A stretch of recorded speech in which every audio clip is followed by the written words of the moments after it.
Good evening and welcome to the City of San Carlos City Council and successor agency to the Redevelopment Agency and Housing Authority. This is our regular meeting of October 26th, 2020. Would you please rise and join me in the Pledge of Allegiance? I pledge allegiance to the flag of the United States of America and to the republic for which it stands, one nation, under God, indivisible, with liberty and justice for all. Okay, let us begin. Are there any changes to the order of the agenda tonight? All right, hearing none. We're going to move on to public comment. I understand that we have a little bit of a new format. Is that right, Crystal? Yes. We have where we can see our attendees. And do we have anyone who would like to make a public comment at this point?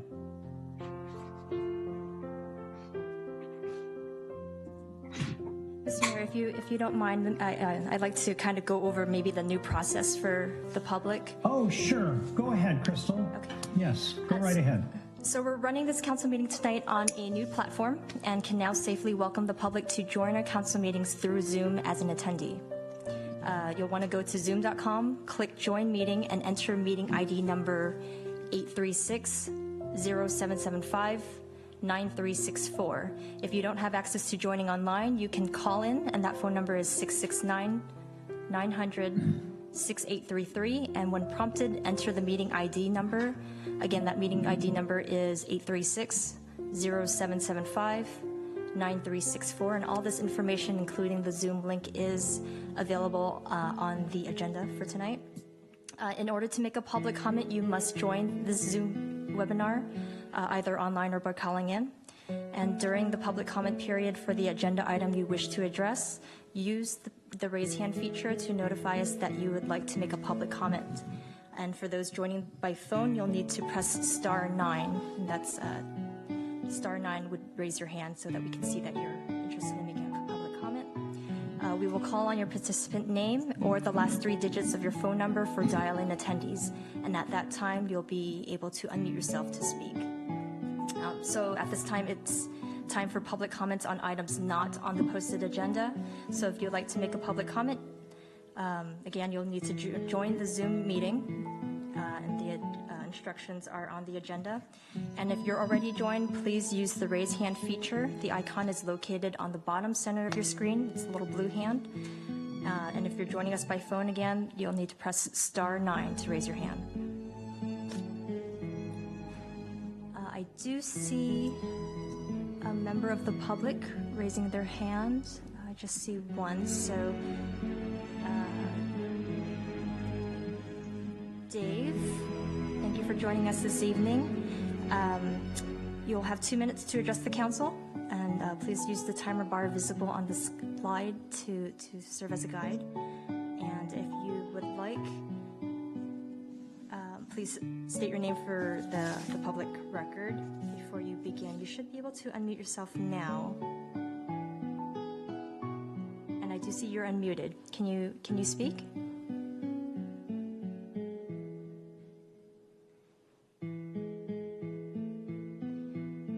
Dave, can you hear me? If you can hear me, you are unmuted at this time, so you can go ahead and begin your public comment.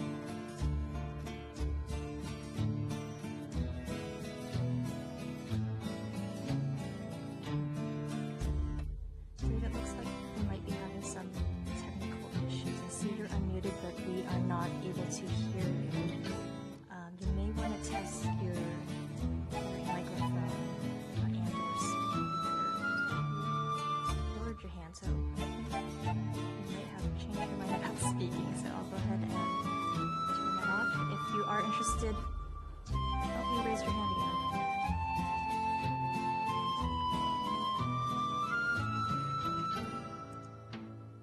Dave, I do see that you're unmute, so I'm not sure why. Okay, so now you're unmute. Can you speak?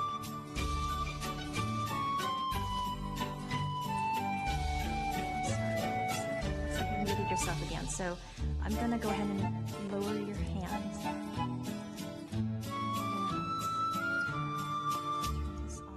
Crystal, can you hear me? I can hear you.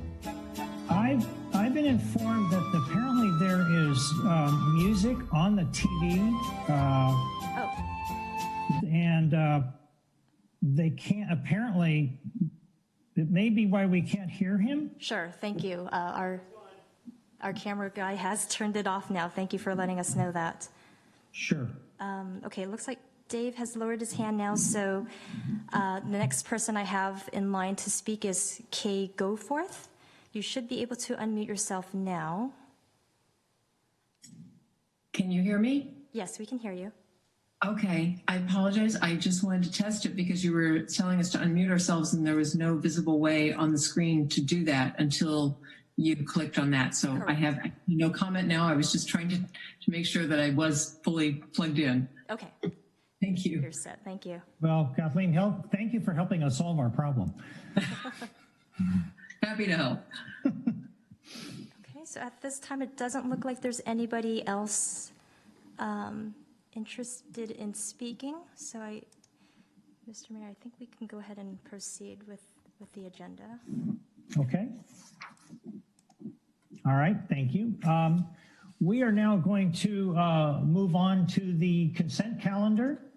Is there any member of the council who would like to pull any items from the consent calendar tonight? Mr. Mayor, I'm not going to pull any items, but on G and H, I've already spoken with staff about my concerns about the intersection at Cordilleras, so I'm going to abstain from the vote on G and H. Okay, all right. That's so registered.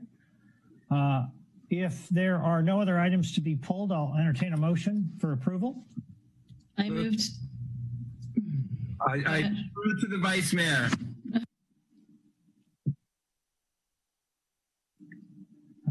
All right, we have hold on just a second, everyone.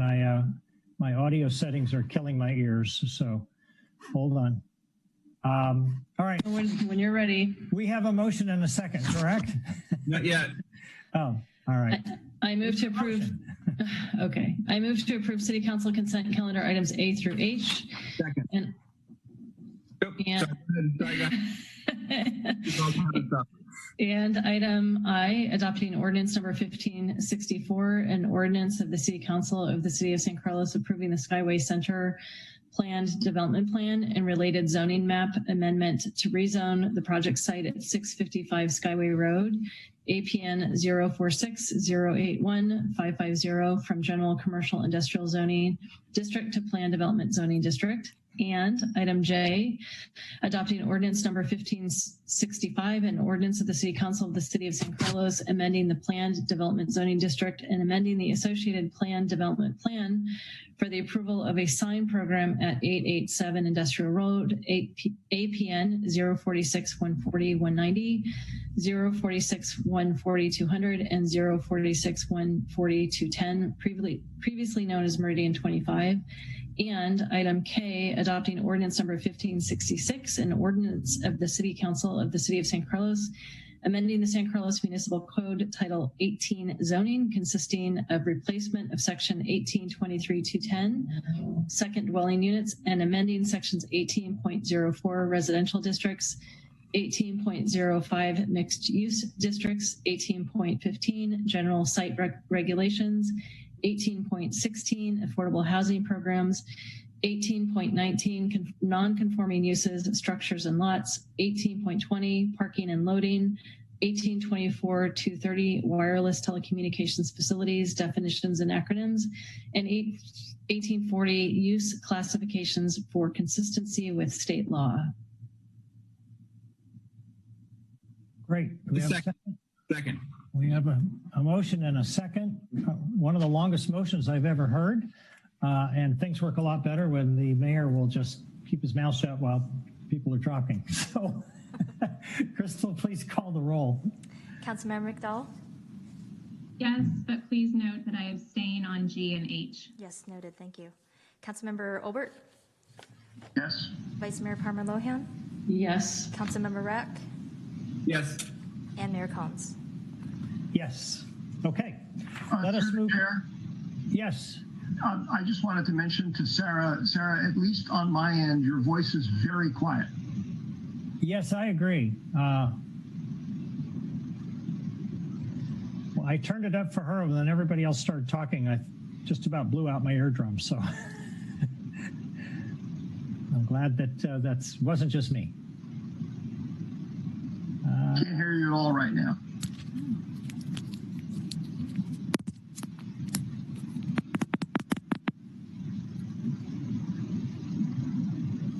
How about now? That's a little better. Okay, I will speak up. Yes. Okay, great. All right. Thank you, Sarah. Okay, let us move on to reports to council. Item 6A is a presentation on we're going to have a report on.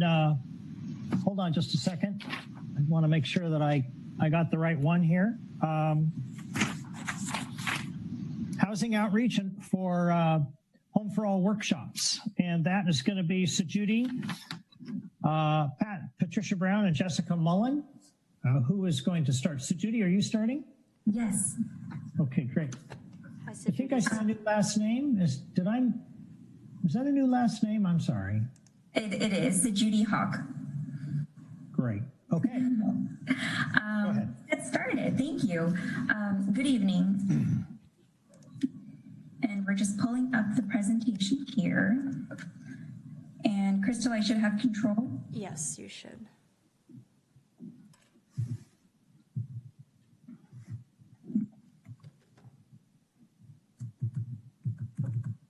Oops. Okay, just testing. Okay, great. So good evening. My name is Sajudi, and I'm the management analyst for the Community Development Department. And tonight I'll be doing a brief presentation on our Welcome Home San Carlos initiative. I'm also joined by two team leaders from San Mateo County's Home for All program, Pat Brown and Jessica Mullen. So let's dive right in. In the fall of 2019, the City of San Carlos launched the Welcome Home San Carlos initiative in partnership with Home for All, a San Mateo County collaborative aimed at helping our community talk more constructively about the shared challenge of housing. The initiative was comprised of 2 large community meetings, pop-up outreach events, and focused discussions. The initiative was comprised of all of these things, and as part of the program, the city received a $15,000 grant from the county to cover any related costs. We had 3 core meetings with the council housing committee members to discuss the project strategy, goals, and desired outcomes. The city's community development department, communications team, city manager's office, Home for All staff, Common Knowledge, and the Peninsula Conflict Resolution Center all worked together to push this initiative forward. Through this conversation series, we hope to increase the community participation, ensure all voices are heard, and learn more about our community's hopes for the future. Our goal is to create an inclusive and more informed environment for people to talk and listen to each other while also identifying key priorities that can guide future actions on housing. Furthermore, we'll be building on the community outreach for the Housing San Carlos 2040 initiative, which is the focused general plan update of the housing and environmental safety elements.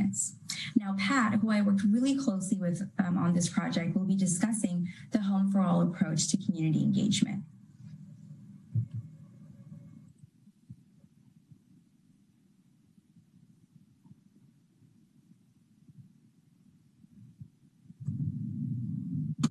Pat, if you could come off mute. Pat, you're on mute. I'll start again. Good evening. It's nice to be with you tonight. Can you hear me now? Yes. Okay.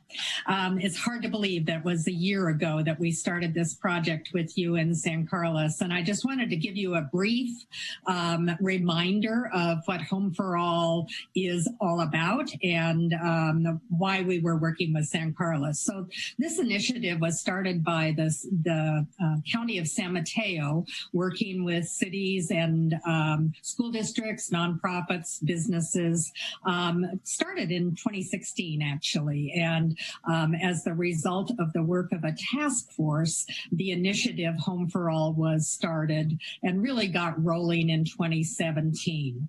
One of the key strategies that was developed for Home for All, and I should say the purpose for Home for All, was really to establish a climate in San Mateo County where housing at all levels could be developed and produced and preserved, so that we have in San Mateo County a place for everyone to live who lives and works here.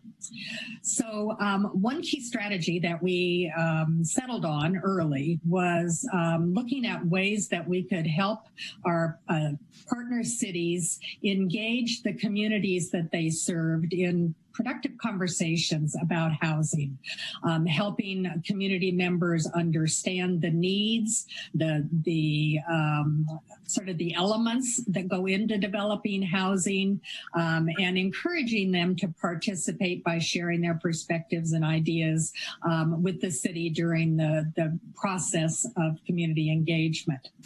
So we worked with, over a period of the 2 years that we've talked about, 2018, we worked with 4 cities, Burlingame, Half Moon Bay, Redwood City, and Portola Valley. 2019, we had 2 cohorts of cities. The first cohort was Brisbane, San Mateo, and Pacifica.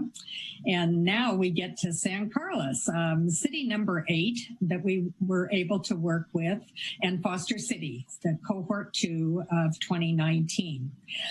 Fortunately for us all here tonight, we were able to get in the full project with San Carlos. We had the time. We started in November, finished in February, just before our world changed dramatically with the COVID virus. So we are feeling very lucky that with that timing worked, even though it was challenging over the holidays, and I think caused some startups with trying to get the outreach done and all. We were really fortunate to get the project completed. I just want to say that we worked, Home for All's design is to work really closely with the city. So we had a wonderful city team, council members, Farmer Lohan and Collins worked with us on a small subcommittee, and a larger group of city staff sat with us a number of times as we helped develop and design this project was tailored for San Carlos. In most of the cities that we worked with, there was a design that involved extensive outreach tailored to the target audiences, 2 community meetings, and then some development of a summary report at the end of the process. And so we followed that design in San Carlos. Now I'm going to turn it back to your stellar staff leader of the team for the San Carlos project, to Sujudi, to talk about outreach. So leading up to the 2 large community meetings, staff hosted pop-up events throughout the city, including at the Farmers Market and at Laurel Street. The goal of these pop-ups was to listen to the community and to hear about their priorities, concerns, and values of those who live and work in San Carlos. Staff also used the Shape San Carlos survey to solicit input from the community members who were unable to make it to the meetings. Staff also spoke to representatives from service workers such as firefighters and police, school district staff, parents, and downtown employees through intercept interviews and small group discussions, with the goal of connecting with a broad cross-section of people, especially those who have not been part of the housing conversations in the past.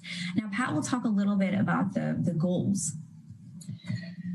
I believe most of the council members are actually participants or present at the meetings. And so I'm just going to remind us of what our goals for these community conversations were. The first goal was that we would develop processes, tools, and resources that would be tailored to San Carlos, specific for San Carlos. And that started with the wonderful graphics and the name of the project in San Carlos. process. And so we were able to do that jointly as a team. The second goal was that we established a plan for outreach and implemented that plan over a period of time, building up to the first community meeting, which was in November, early November, and then the second community meeting in February. So that the outreach continued throughout that time frame. The third goal of this process was to develop reports that would not only describe the process that was used, but would contain the summary of input that you received from the community. So you would have that information in a form that you could use moving forward.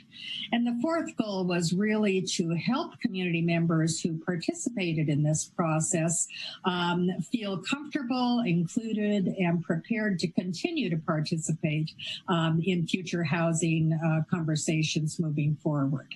So those were our goals, and now Sujudi's going to tell you about some of the outcomes. So the first meeting took place on November 7th, a Thursday evening at the Hiller Aviation Museum with 100 community members, staff, and elected officials present. As you may recall, staff and elected officials were walking around as active listeners because we wanted to focus on community perspectives. Susan from Common Knowledge kicked off the meeting with some interactive questions that gave us a better idea of who the participants were. After two brief presentations covering current housing conditions in San Carlos and the potential long and short-term goals, we dove right into the moderated table conversations between community members. The questions you see on the slide were asked to get the conversation going. The questions were broad and open-ended intentionally because we wanted all the participants to provide feedback and feel comfortable even if they didn't know too much about the topic. The detailed feedback we heard both at the meeting and from the feedback forms the participants filled out at the end of the meeting can be found on the summary reports, which are both on the website and were also emailed to all the participants. Generally, the following themes were popular, including growth, public transportation, the desire to support family-owned businesses that makes San Carlos unique, concerns around traffic and how to address them, the desire to maintain small town feel and green space, and addressing all community members with the inclusion of the rental community and a desire to include them in future conversations, and diversity. A direct quote from one of the participants was housing at all income levels, or more public transit, including pedestrian and bicycle pathways. Moving on, after the holiday season into 2020, the second meeting took place on February 1st, a Saturday morning at the San Carlos Adult Community Center with 70 community members, staff, and elected officials present. We decided to have the first meeting on a weekday evening and on the second meeting a weekend morning to increase the opportunity for people with certain schedules to attend. It's important to know that both meetings had food and childcare to feel more inviting and accommodating. The second meeting built on themes identified at the first conversation. In addition, community stakeholders such as the San Mateo Transit District and HIP Housing had tables for participants to learn more about the intersection of housing and transportation while they were checking in and figuring out their tables. Similar to the format of the first meeting, there were two brief presentations about some basic demographic information about housing types, the new state housing laws, and a timeline of the upcoming housing-related actions. The presentations were followed by facilitated conversations among the participants using the questions you see on the slide, mostly focusing on housing and transportation. The February community conversation resulted in some helpful feedback on transportation and housing. Specifically, we found that San Carlos residents want to live in a diverse community. A participant quote was multi-generational, diverse politically and socioeconomically, community with a good standard of living. There was a desire for more middle-income housing and more active transportation. Another quote is bicycle and pedestrian nirvana, where they are faster, safer, and cheaper than cars. We also found that, according to the participants, the best way to support renters and landlords and homeowners is through affordable housing and responsible development. Another direct quote is redefining what low moderate means in the city of San Carlos, or allowing more density so we can avoid sprawl. The Welcome Home San Carlos initiative resulted in building trust between the city and the community, but also amongst the community members through the open dialogue at the community conversations and other outreach events. The community members now have a baseline set of information to truly understand the housing issues in our community and within the greater Bay Area. The multifaceted outreach and the feedback received from the community conversation helped in the production of summary reports that documents the engagement outcomes and presents an extensive set of actions and policy ideas that the city, council, and community stakeholders can explore. Finally, we hope that the most impactful outcome is the empowerment of the public to inform decisions about local housing initiatives, proposals, and policies moving forward. This is especially important as we dive into the Housing San Carlos 2040 project, a focus update to the city's housing and environmental safety elements. As we look forward, what comes next? So Jessica from Home for All will provide some insight on the county's perspective. Thank you, Judy. So for Home for All moving forward, one of the things that we're currently looking is how do we reframe our messaging around housing? As part of Home for All, we had put a large emphasis on the current condition in state in the county of San Mateo prior to the COVID-19 pandemic. A lot of that looked at our jobs housing gap imbalance, as well as traffic congestion, and how housing was really a solution for both of those issues. During this pandemic, what we've learned is really to put that core of interconnectedness and housing as a community value really front and center. It has been part of our messaging throughout, but really elevating that message and putting it at its core, as well as expanding the message to also include the health benefits of that housing can provide, particularly through the lessons that we've learned through the pandemic. In addition to refining our messaging, we'll be putting together a communications toolkit for all our other community members who are beginning to talk about housing while sheltering in place. And additionally, we'll be hosting a convening in the early part of 2021 to unveil the new messaging, to also elevate some key best practices and strategies of how do you do virtual engagement during this time, and some of the lessons that we have learned around doing outreach and community engagement in a virtual space. Additionally, we are also still on call and available to help with assistance and consultation with public engagement. We know that this is a key factor for Home for All moving forward. We see community engagement as one of the 4 pillars in terms of developing and preserving housing at all income levels for San Mateo County. So we will continue to work with our community partners who have participated in the program as they begin to look at either new plans or developments or next phases of community conversations. We will be on call to help staff think through what those strategies are and how to do that engagement going forward. Additionally, as I mentioned, we have developed a virtual engagement toolkit through Home for All. It is on our website under the community engagement tab. We use the Home for All model out on the coast to do a community engagement a project around a transportation project that the County of San Mateo has for the Mid-Coast. We were hoping to do the in-person public engagement and the in-person community meetings right as we went into shelter in place. And we had to transition all of that engagement and outreach to a virtual environment. And we've had some successes, but we also have a lot of lessons learned. And we've been able to pull all of that together into about a 4-page toolkit to help cities sort of think through and help them guide through some of the things that we learned and experienced, and then some of the strategies and solutions that we were able to use to help us overcome some of those challenges to really get that diverse group of community voices at the table, rather than just the voices who are used to or have access to engaging online. And then lastly, We will be working with our community partners and 21 Elements during the next RENA cycle and housing element update. We know that cities are preparing to go through that process. It looks like a lot of our cities will probably still be sheltering in place.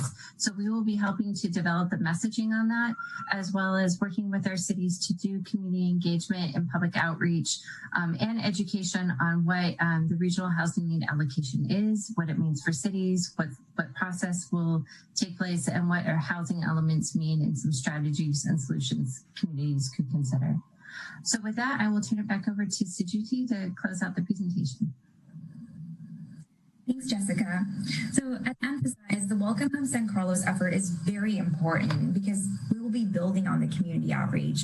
We have a productive year ahead of us with some really important items that have already been to Planning Commission or it's coming to Planning Commission and City Council, all directly or peripherally related to housing, which includes the ADU ordinance update and promotion, the BMR ordinance update, the economic development plan, new childcare policies, implementation of the bicycle and pedestrian plan, and finally, and most importantly, the Focus General Plan and Zoning update, specifically the housing element update, which will serve as the city's primary housing policy document over the next 8 years.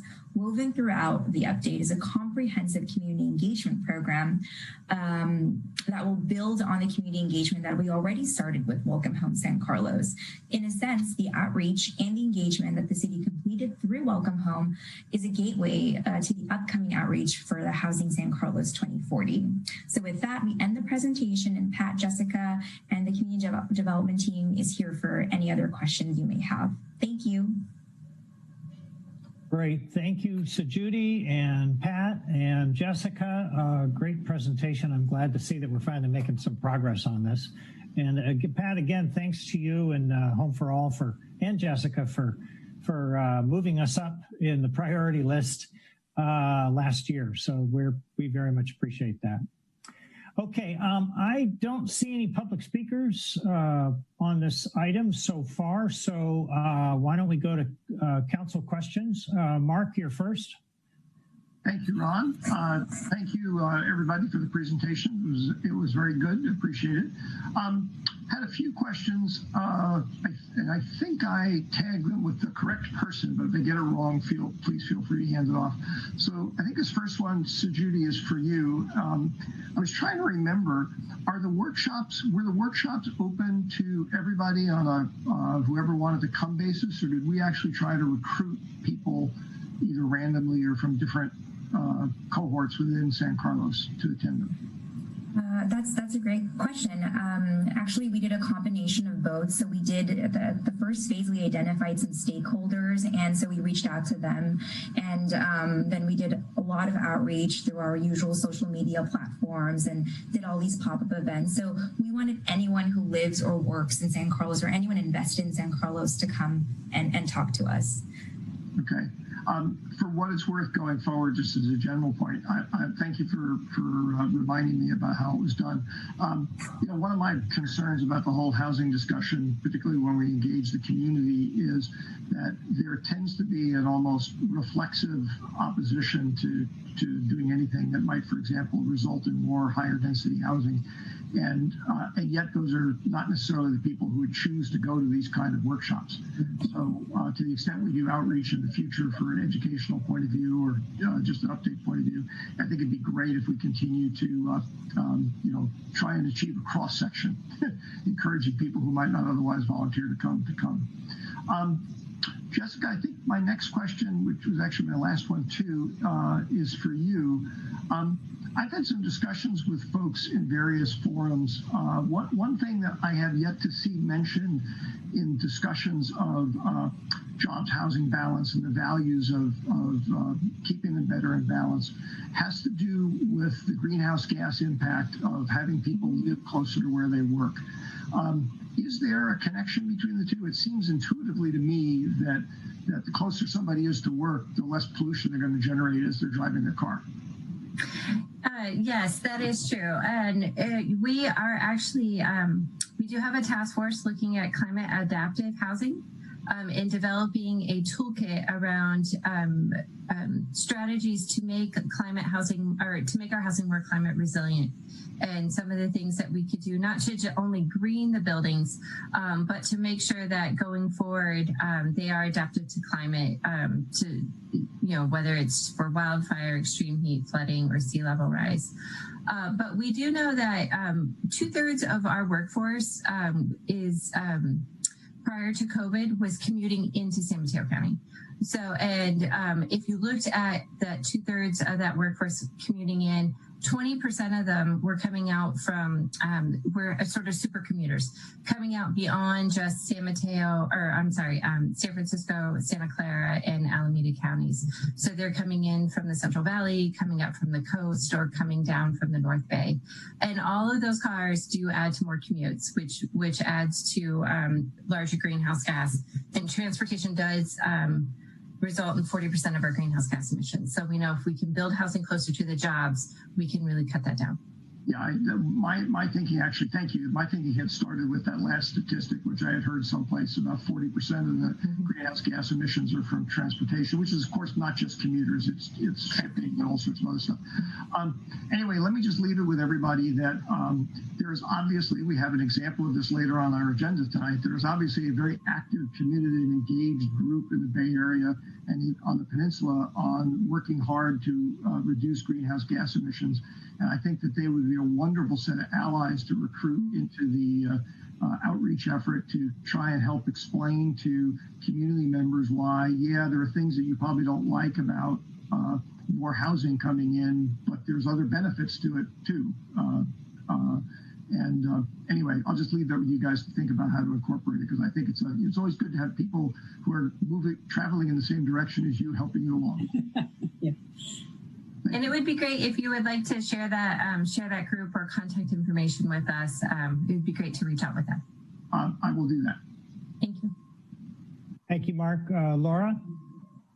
Thank you, Mayor Collins. I'd like to thank Judy, Jessica, and Pat for your contribution to this effort. I know also the team was pretty deep, and the convenings that I attended were, I thought, very well done, starting with, a set of facts and then a discussion around, values around that. And then everybody did have an opportunity to share their perspective as I went around the table. And there was a lot of aha moments, I think, for people, and a lot of really great sharing. And some people, shared some very, painful stories about their housing issues or challenges that they had with housing. And so, thank you very much. I know that this was a really big area that we wanted to explore in this community engagement. And it was looking like in the year we weren't necessarily going to get the help because your dance card was filled. And I'm just really pleased that we were able to get it accomplished, especially as we're poised to get our new RHNA numbers allocated. So the conversation is going to start all over again,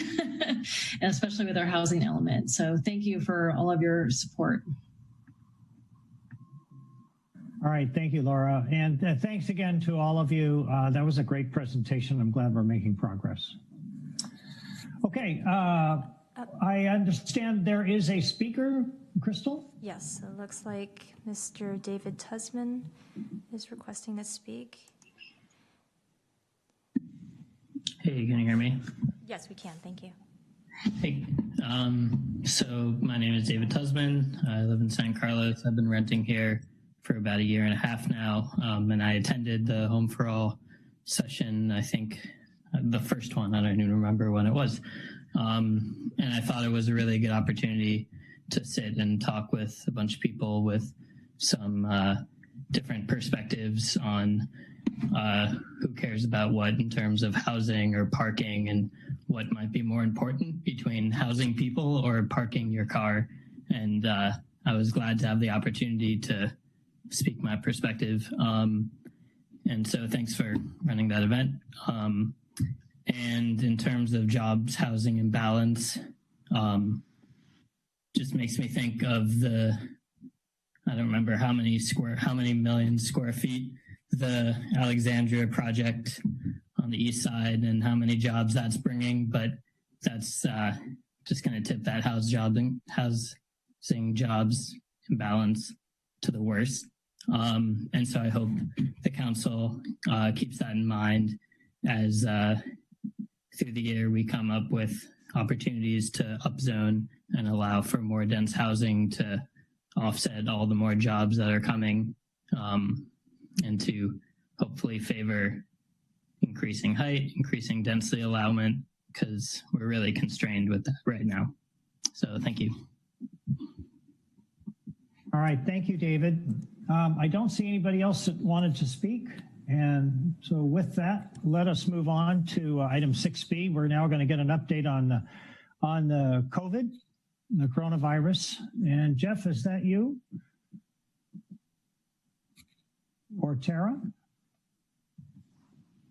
Yes, thank you, Mr. Mayor. I'll be giving the report this evening. If I can make it work.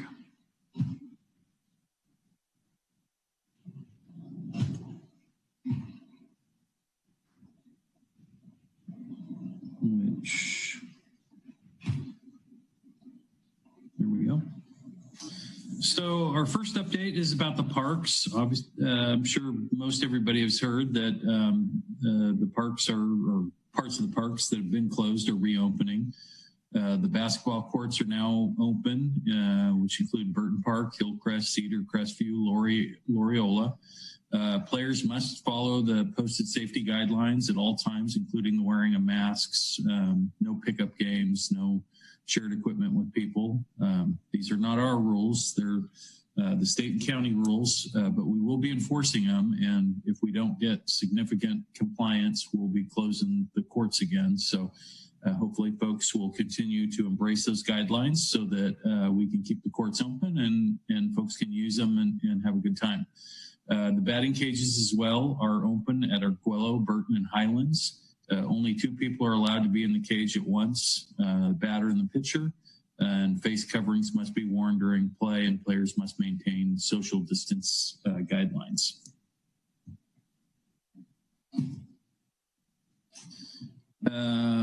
The public should be mindful of permitted programs and use open portions of the field. We do have some programs using our parks where folks have paid to participate in programs. So we need to all be respectful of that and mindful. I know that we've got a lot of community groups sort of volunteering to do their own thing in terms of students and pods and physical education outside. And we love to see that in our parks and encourage it.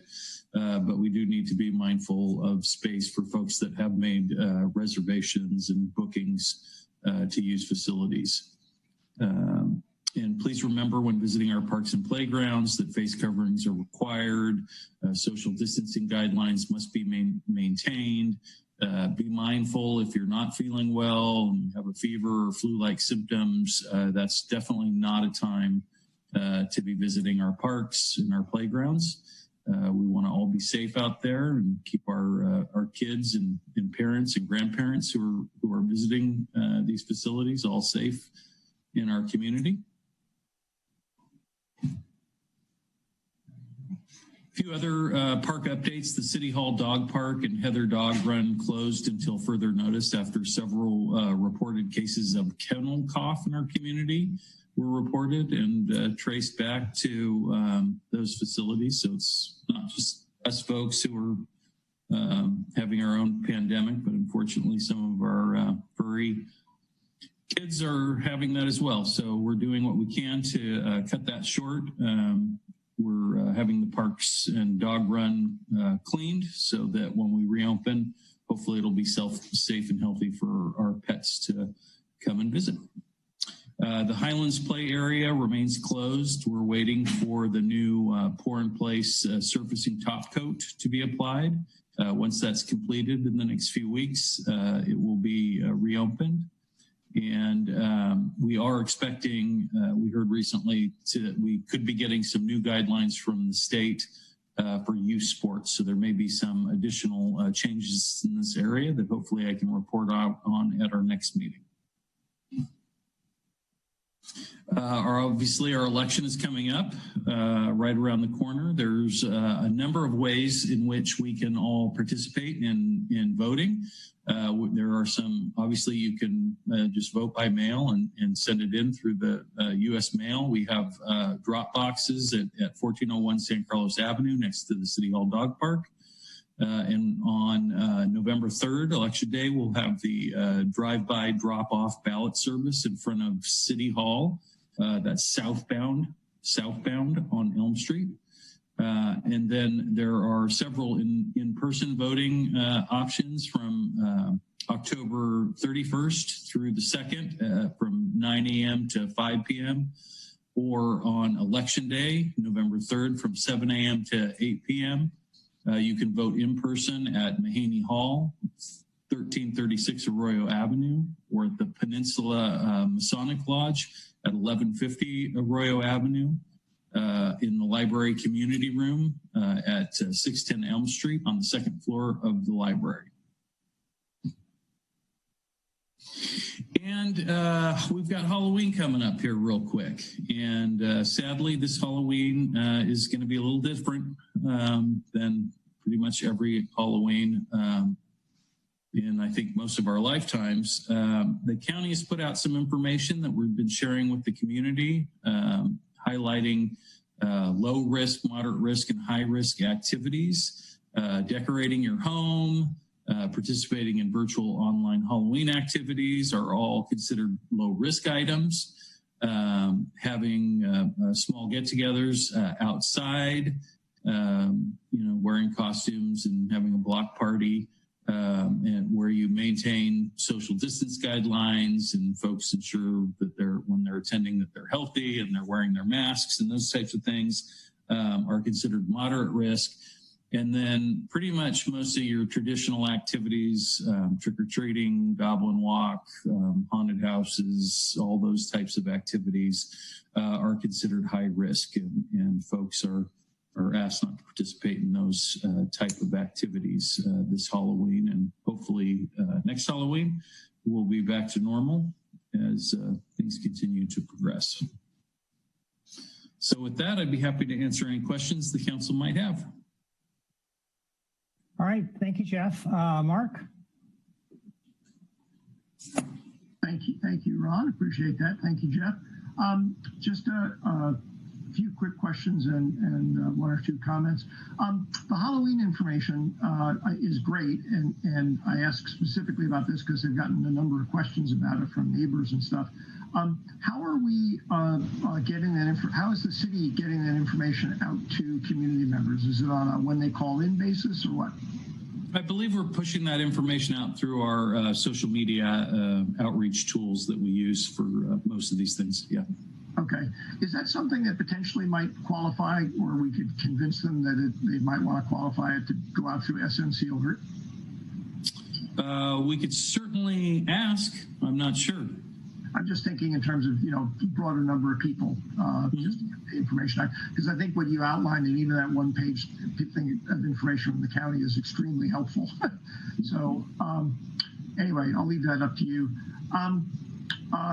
Comment related to you talking about the voting in the ballot. I just wanted to mention to everybody that you can sign up for ballot tracking when you process your ballot, and it's a great thing to do. Gave me great comfort to know when my ballot was actually received and logged in, so I knew it was there. So it's just a little fill up that you can take care of. The other thing I wanted to mention, just for my colleagues' benefit, I had a discussion with Mike Callaghy earlier or last week, I should say. I think we all probably are aware, or hope we're aware, that the county, one of the county's biggest challenges in terms of going down the ranking of trying to get into more and more openness, if you will, has to do with the way our the parts of the county that are on the lower end of the socioeconomic spectrum are facing much bigger challenges in terms of infection rates and whatnot, and lower testing rates. That's not anything to do with the people there. It's just basically the nature of the jobs that they have they have available to them. This is not even an idea stage kind of thing, but I did want to mention to folks to be thinking about at some point if the hurdle is that we can't reopen our businesses more because parts of the county are just struggling to catch up, maybe each of the cities, particularly the cities that are on the other end of the socioeconomic spectrum, want to think about working with the county and contributing some funds to create incentives for people to get tested regularly. So that's just an idea that Mike and I were kicking around a little bit. I mentioned it here just so if it comes up, people aren't surprised by it. Thank you, Ron. Thank you, Mark. Adam.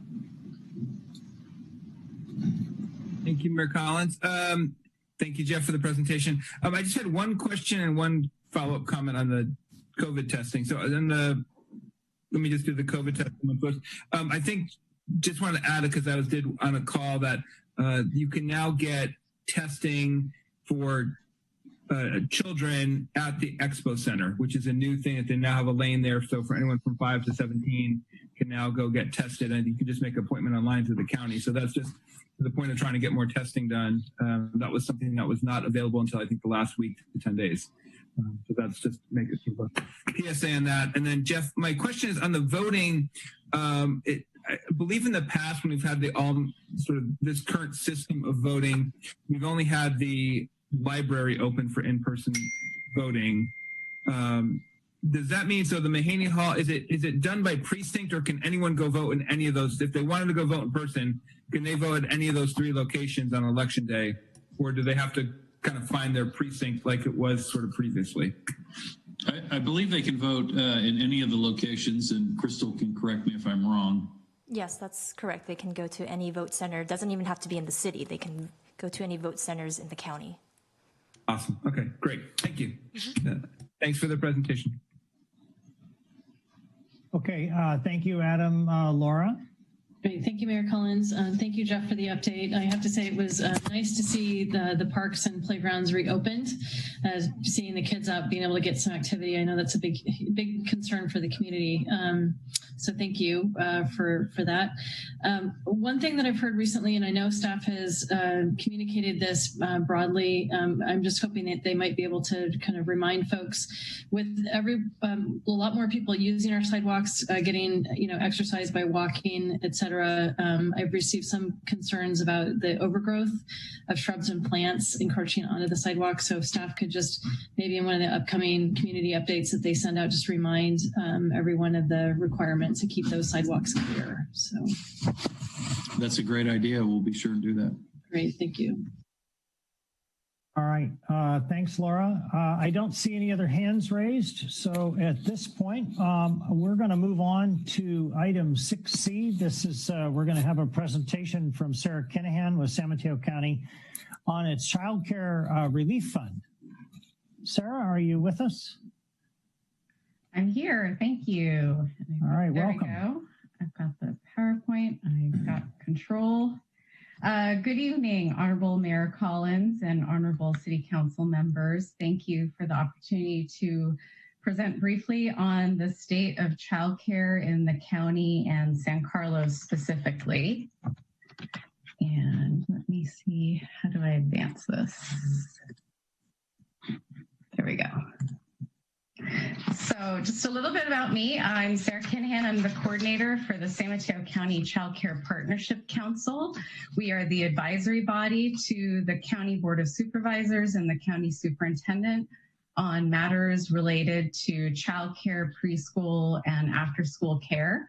I am also a San Carlos resident and mom to a 2nd and 4th grader who are at White Oaks and Arroyo, and you see them there in their Cub Scout outfits. And I've been a consumer of childcare and preschool and after school care in the city for many years.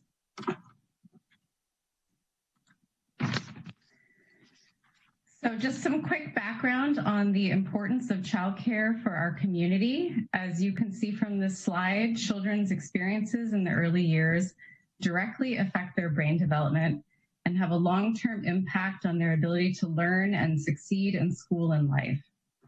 By the time a child is 5 years old, 90% of his or her brain development has occurred. As a community, we need to do everything in our power to ensure that children are supported in these earliest years. And you may be thinking, why would we support this industry over others? But early childhood, it turns out, is a great investment for our community. Every dollar spent on high quality early learning and care for kids, especially in low income families, saves $13 in future spending. Children in these programs are more likely to succeed academically, graduate from high school, and attend college. And they're less likely to suffer from chronic disease or interact with the criminal justice system.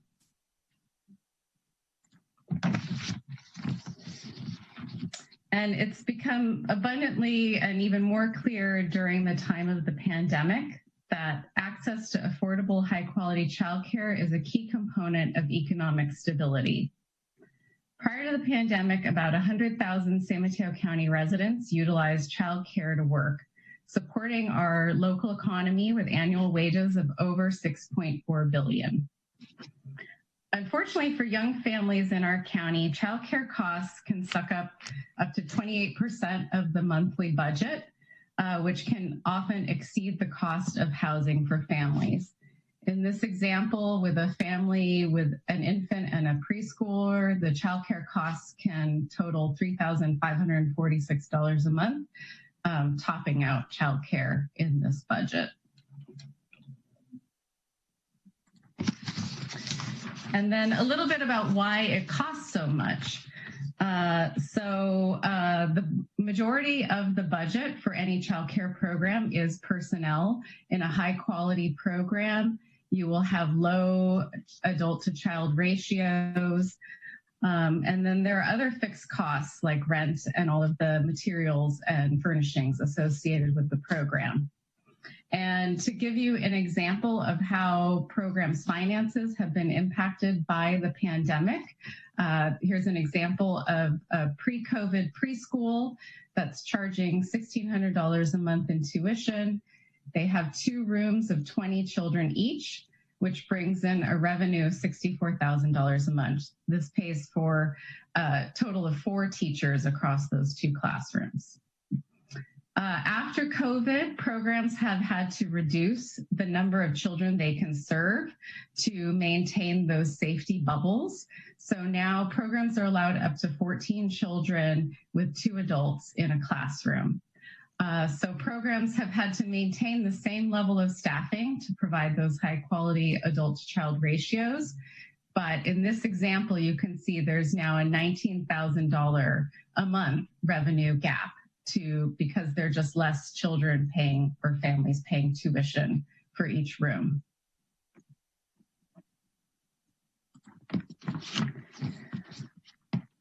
Before the pandemic, we already had a significant childcare gap, and these numbers are for San Mateo County.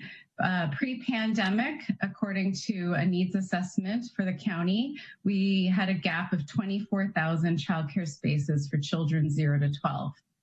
It's been predicted that we could lose up to half of our programs due to COVID-19, which would close to double the space gap for our county.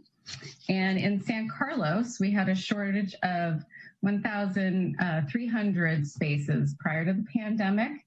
And if half of our programs were to close, that would add an additional 660 spaces lost.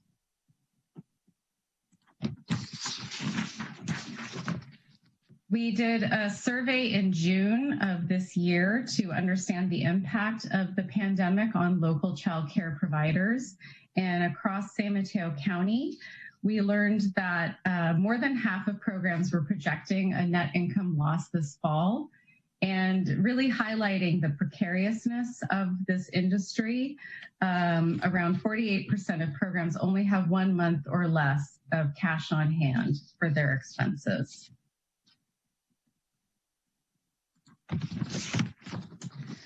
So this brings us to a solution that the county has implemented, which is the Child Care Relief Fund.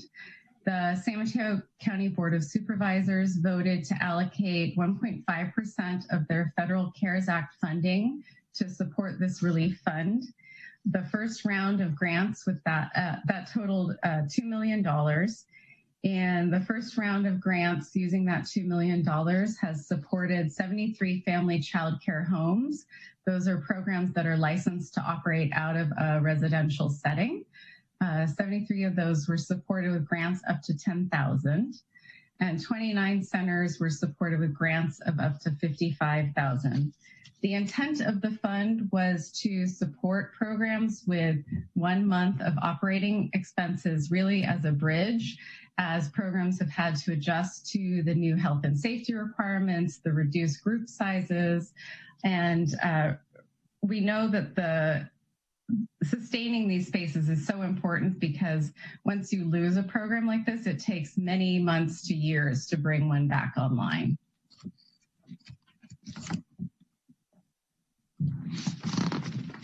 And I hope you can read this table. This summarizes the applications that were received in San Carlos. So a total of 10 programs applied and were found eligible for the Child Care Relief Fund. This represents an enrollment of 535 children. I should say the requested amounts were capped at $10,000 for family child care and $55,000 for centers. And out of the initial county allocation, 2 programs were funded in San Carlos. That's what's indicated in that grant received column. So 1 center and 1 family child care home received funds out of the San Mateo County Relief Fund. I've indicated here with asterisks, very recently, the Community Foundation of San Carlos also awarded through their nonprofit grant program a total of $21,000 in childcare related grants that would support up to 5 of these programs. So in total, there was a requested amount of $270,000 across these 10 programs, and the unfunded need from the Child Care Relief Fund was $205,000. And depending on how you want to look at it, you could back out that additional $21,000 received from the Community Foundation. And just a little bit about what we heard from the field. I should say I was part of the review panel that looked at all of the applications that were received. So this is a quote from a child care center in San Carlos. This grant helped us to stay open. This grant will help us to stay open, pay rent and other expenses. We are not able to take as many students, therefore our gross income is lower, but our staff expenses are higher. We are doing our best to continue providing a high quality program so the children do not suffer the consequences of what's happening in our world and community.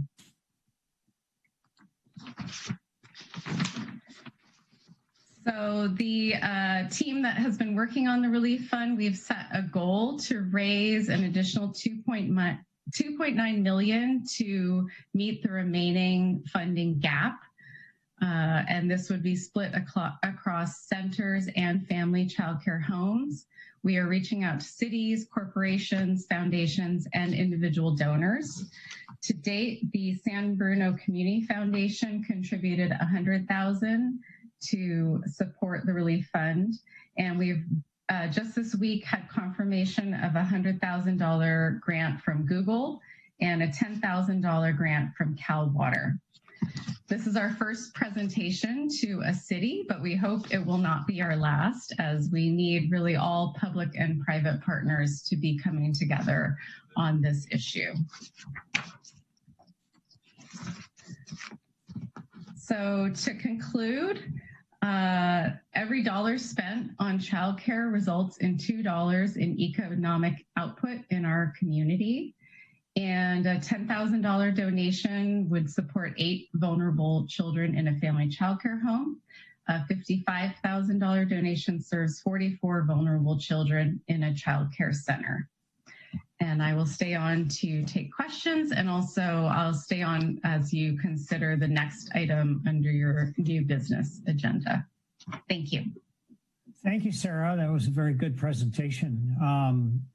We do have a public comment. Crystal, do you want to have that person chime in? Christine Padilla, looks like you are interested in speaking, you should be able to unmute yourself at this time. There you go. Hi, am I unmuted now? Yes, we can hear you. Great, thank you so much, council members. I'm Christine Padilla, and I'm the director of Build Up for San Mateo County's Children. We were one of the lead partners working on the Child Care Relief Fund, and I just wanted to thank all of you for adding it to your agenda and making time for Sarah to present on the fund. As she mentioned, you're the first city we're presenting to, so we thank you for leading the way. And as you know, childcare is a unique sector. And while they are small businesses, because of many factors, they don't function in the same way other typical businesses do, which is why it was so important to have a fund specifically dedicated to this fragile sector. We wanted to let you know, as you've probably been hearing so long, you know, childcare is critical to our economic recovery. And on that effect, we're so happy that you joined the Redwood City San Mateo County Chamber. The Chamber's president and CEO, Amy Buckmaster, is a member of the Build Up Advisory Body, and childcare is one of their top 5 priorities for the Chamber. I will actually be presenting to them in early November, but we're looking forward to partnering with different sectors to continue fundraising and continue supporting our childcare providers. So thank you so much for your consideration.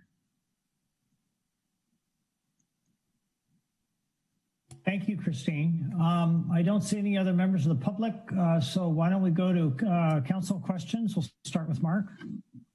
Thank you, Ron. Thank you, Sarah. Good presentation. Thank you, Christine, for your input as well.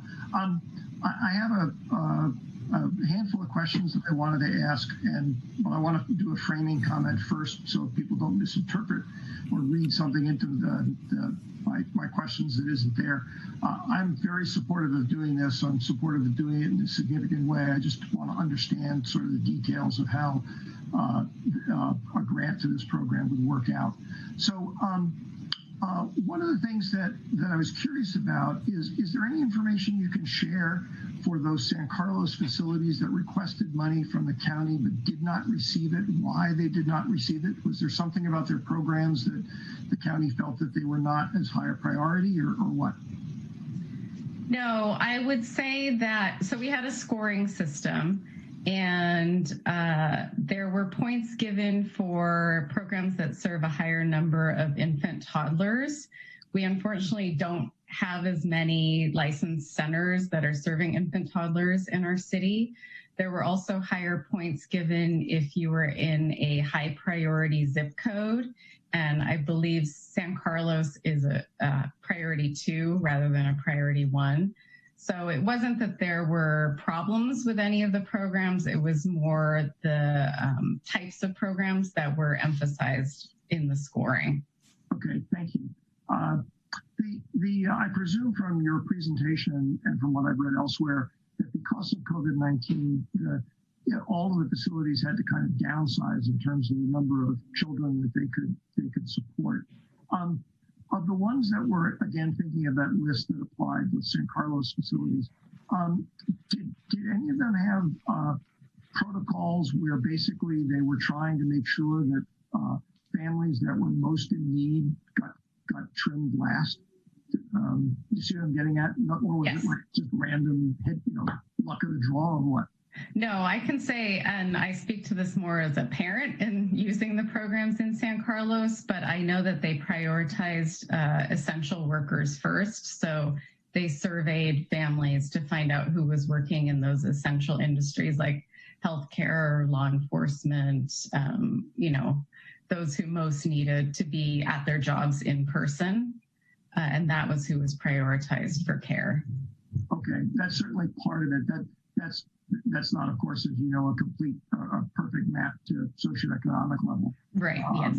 But at least I appreciate the fact that they were doing that because that's mindful. When the grants are distributed, and this may even be a Greg Rubin's question about some of the federal legislation. I don't know. But when the grants get distributed, are the recipients required to share some of that, for example, with landlords or whatnot, because they've previously perhaps worked out some arrangement to defer paying rent or something? In other words, what I'm curious about is how much of the grant money actually goes to make sure that more children are being taken care of. Councilmember Olbert, I'm not aware of any requirement that the daycare centers refund any of the grants to their landlords or pay back any kind of other grants. Okay. I may have had one or two other questions, but they're minor, so I'll let other people ask, and if I still need an answer, I'll come back. So again, thank you for a good presentation. Thank you, Mark. Adam. Thank you, Mayor. Thank you, Mayor Collins. Sarah, thanks for the presentation. Just a couple of quick questions. So I noticed just on the chart where you talk about sort of on the ratios. So what is the 2-to-1 or 1-to-1? At what point do you hit sort of a 1-to-1 ratio, or how many adults? What's the ratio for adults per child? So it varies by age group, and there's different requirements based on whether you're a licensed program or are receiving state subsidies. The programs that get state subsidies need to keep lower adult-child ratios. And I don't remember them off the top of my head, but I know right now the guidance from the state is that you can have cohorts of no more than 14 children and 2 adults. And in licensed preschool programs, for example, you could have up to 24 children in a classroom. Okay, versus 40, right? Before, is that what you said? It was sort of 40 before, 2 groups? Right, so you could have, 2 classrooms of 24 totaling 48, and now you're maxed out at 14 children. Got it. Okay. And in terms of in terms of the state rules, it sounds like these are state guidance rules on this. Is that dependent on what tier you are in the system, or is that just statewide regardless of how well you're doing with COVID? The current cohort guidance is statewide. It doesn't depend on the tier you're in. So it sounds like even if we do better, start improving over here, it's sort of irrelevant to get more kids back in there. Okay, great. Thank you for your presentation. Sarah. Thank you, Mr. Mayor, and I hope my microphone issue is fixed a little bit more right now. Much better. Thank you. I figured out how to up the volume. Okay. Sarah, thank you so much for your presentation and all of your hard work. I know that this has just been a very big lift for you and everyone else working on this such an important issue. So I wanted to say thank you. I actually have 3 questions. My first is, I understand that another child care center in San Carlos applied Building Kids, and I'm wondering if you can just give us, I didn't see it listed in the chart, and I'm just wondering if you can give us a little information about that application. Sure. So the chart represented the 10 programs that were found to be eligible for the grant. And the intent of the grant was to support programs that were open pre-COVID-19. So to sustain the infrastructure that existed prior to the pandemic. And we defined that as programs that had children enrolled in January of 2020. And unfortunately, Building Kids had opened right after that. So they weren't able to meet that eligibility requirement of having children enrolled in January of 2020. Okay, thank you. My next question is regarding the grant amounts. And I'm wondering if you could kind of talk a little bit about the $55,000 grant kind of representing 1 month of operating costs. Is that correct? Yes. So this was based on, we had another round actually of child care grants that was through a private donation through the Silicon Valley Community Foundation.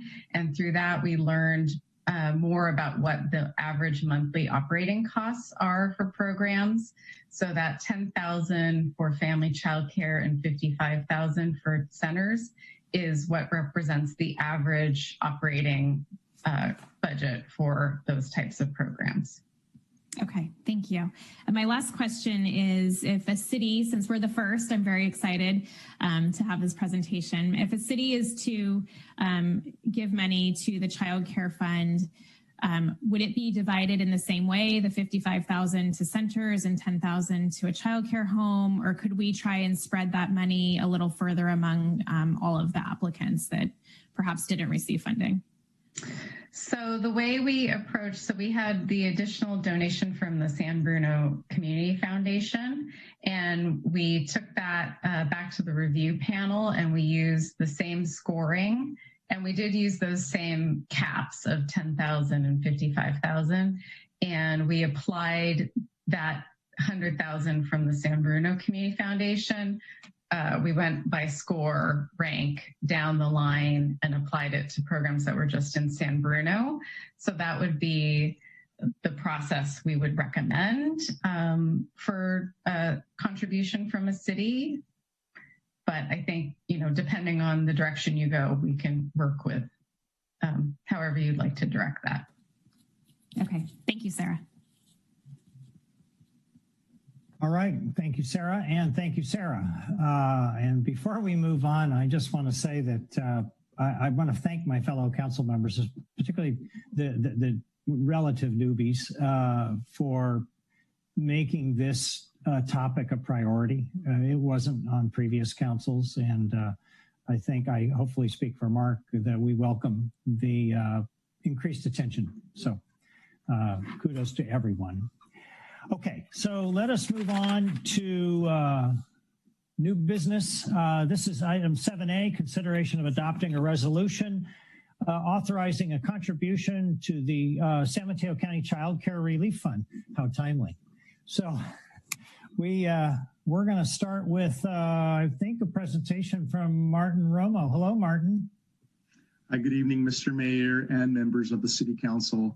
Martin Romo, Economic Development and Housing Manager. I have a very short introduction for this item, which is continuing on the childcare topic that you've just heard Sarah Kinahan give an excellent presentation on. Before you this evening is consideration of adopting a resolution to appropriate funds to the San Mateo County Child Care Relief Fund. The amount to be appropriated has purposely been left open-ended to allow for council deliberation. But as a reminder, Ms. Kinahan's presentation noted that there is a requested unfunded amount of $205,570 from 10 separate San Carlos childcare operators. And a reminder again that any city contribution made to the county's childcare relief fund would be intended to go directly to childcare providers that are located in San Carlos. So with that, both staff and Sarah Kinahan, representing the Childcare Relief Fund, are available for any questions that you may have. Thank you.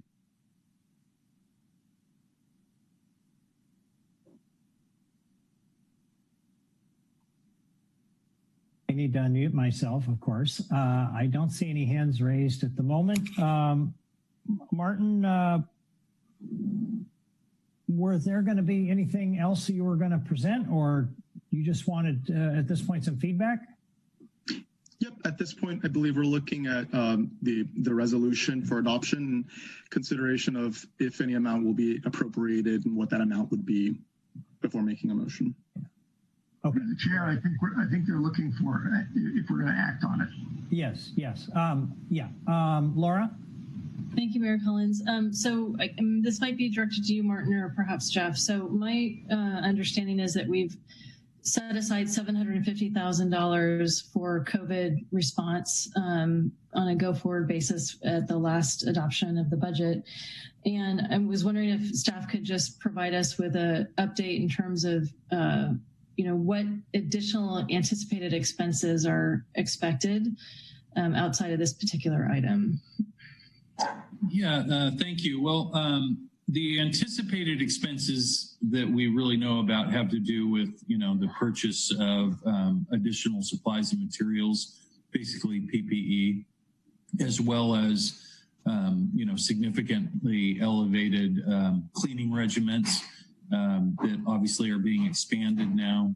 Those will have, instances where we need to go out into our parks and park bathrooms more often to do cleaning. And the unexpected, I'm sure, will occur, and we'll have to address that as well. The more unknowns would be programs like this in terms of providing council funding. that would extend to the council's desire for continued housing support funding or food relief and necessity funding and those kinds of things that, we've got some money allocated already for those things. But depending on, the need out in the community and how quickly those resources get drawn down, we may be, back in front of council, at least letting you know that the resources have been exhausted to find out what you'd want to do moving forward. Of the $750,000 that's been budgeted, to date, about $90,000 has been spent. Okay, and then if I recall correctly, in the last budget cycle, there was about $112,000 allocated for the tenant assistance program, another $112 for the San Mateo County Strong for small businesses, and then there was some additional monies to a local not-for-profit who is doing food distribution for people who didn't qualify for other programs, correct?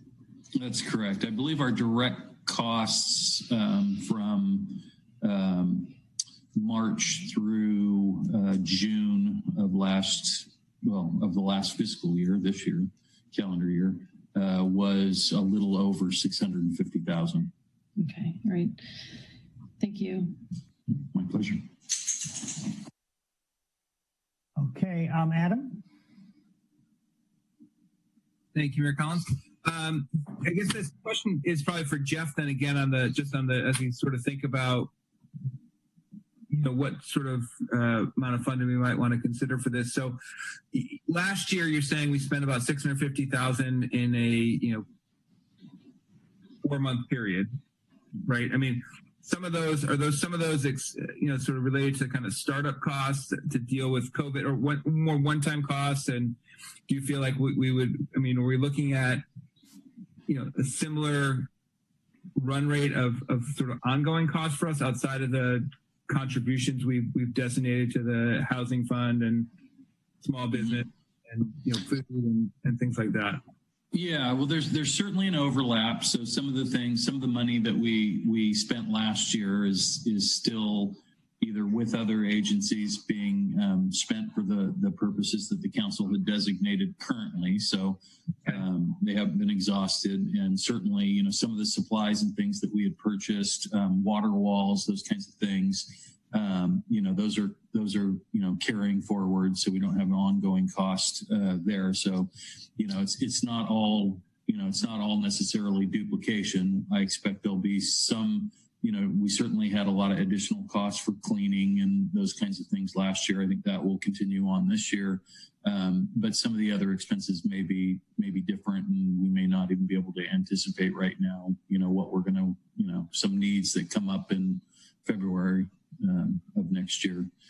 So I think, right now we look on track. If we start to exhaust the COVID budget before that happens, we'll be back in front of council, making you aware that we're approaching our spending limitation, and letting you know if we see, any anticipated needs for additional spending, to find out what the council would like to do in terms of, putting a halt to the spending or, increasing appropriation limits. Okay, thank you. My pleasure. Mark. Thank you, Ron. Jeff, would you remind me, and please round it to the nearest $5 million, how many reserves do we expect to have that the council, not staff, that the council can put anywhere the majority of the council wishes to place it next June 30th, 2021? Next June 30th, 2021? Yes. Would you mind if I defer that question to Rebecca? Oh, no. I think Rebecca, if you could, I feel like I know the answer to it, but I don't want to speak out of turn. Rebecca, are you with us? Yes. Yes, I'm here. Sorry, I'm just looking at my budget book. You'll just give me a moment. It's not very big, is it? No, it's a few pages. So we have 25.9 million Of that, 11 is for facilities and infrastructure, 7.2 is strategic property reserve, 7.2 is economic uncertainty, and then there's... But am I correct that the entire 25.9 million can be spent on whatever is a lawful purpose that a majority of the council decides to spend it on? In other words, those earmarks that you're talking about are just earmarks. They're sort of notional things that we're hoping to do, but we're not committed to doing. Yes, the council can choose to redirect those funds. Okay, so $25.9 million, or $25 million, the nearest $5 million. Thank you. All right. Thank you, Mark. I had a question on the presentation we had. There was an indication that there was some more funds that were coming, I believe, from the Community Foundation. Is that right?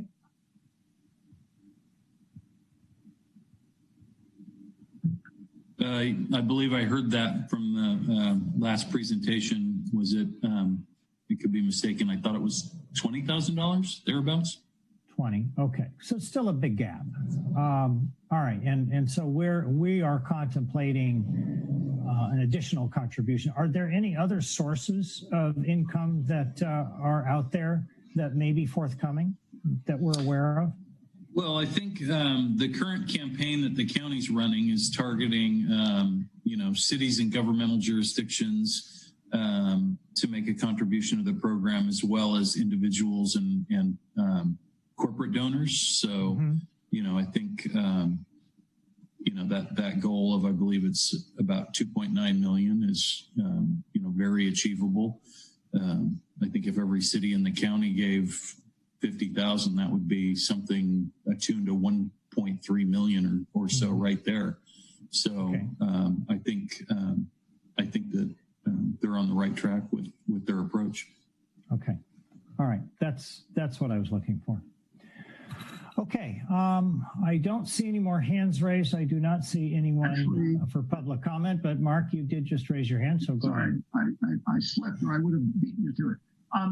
So just a quick question for the presenters, or maybe staff. Whatever donation, if we decide to make one, that we make, is it essentially going to be targeted only for San Carlos facilities, or is it just going to a big pot and whatever portion of it goes to San Carlos facilities goes to San Carlos facilities? In other words, is it earmarked to help the San Carlos organizations? Yes, that is our understanding, which is how we would structure it with the county, so that these would be earmarked for operators within San Carlos. And Sarah, if you want to speak a little bit to how that process would work, that would be appreciated as well. Thank you, Martin. Yes, absolutely. If the council designated it for just operators in San Carlos, we're easily able to facilitate that. And just a bit more, the San Mateo Credit Union is actually the holder of the funds and the one cutting the checks. So they've partnered with San Mateo County Strong on all of their grants thus far, the Small Business Fund, this fund. So they're very experienced at how to turn this around quickly and get it to the designated places. Thank you, Sarah. Was that it, Mark? Yes, Ms. Mayor. Okay. Laura? Thank you. I'd just like to build on the last question, and also Councilmember McDowell's inquiry about one of the child care centers. So my understanding is that there was a cutoff date of facilities that had to have had students in place by January of 2020. Or they were ineligible. I have heard there are at least a couple of child care centers that were excluded from eligibility. They were poised and ready to open.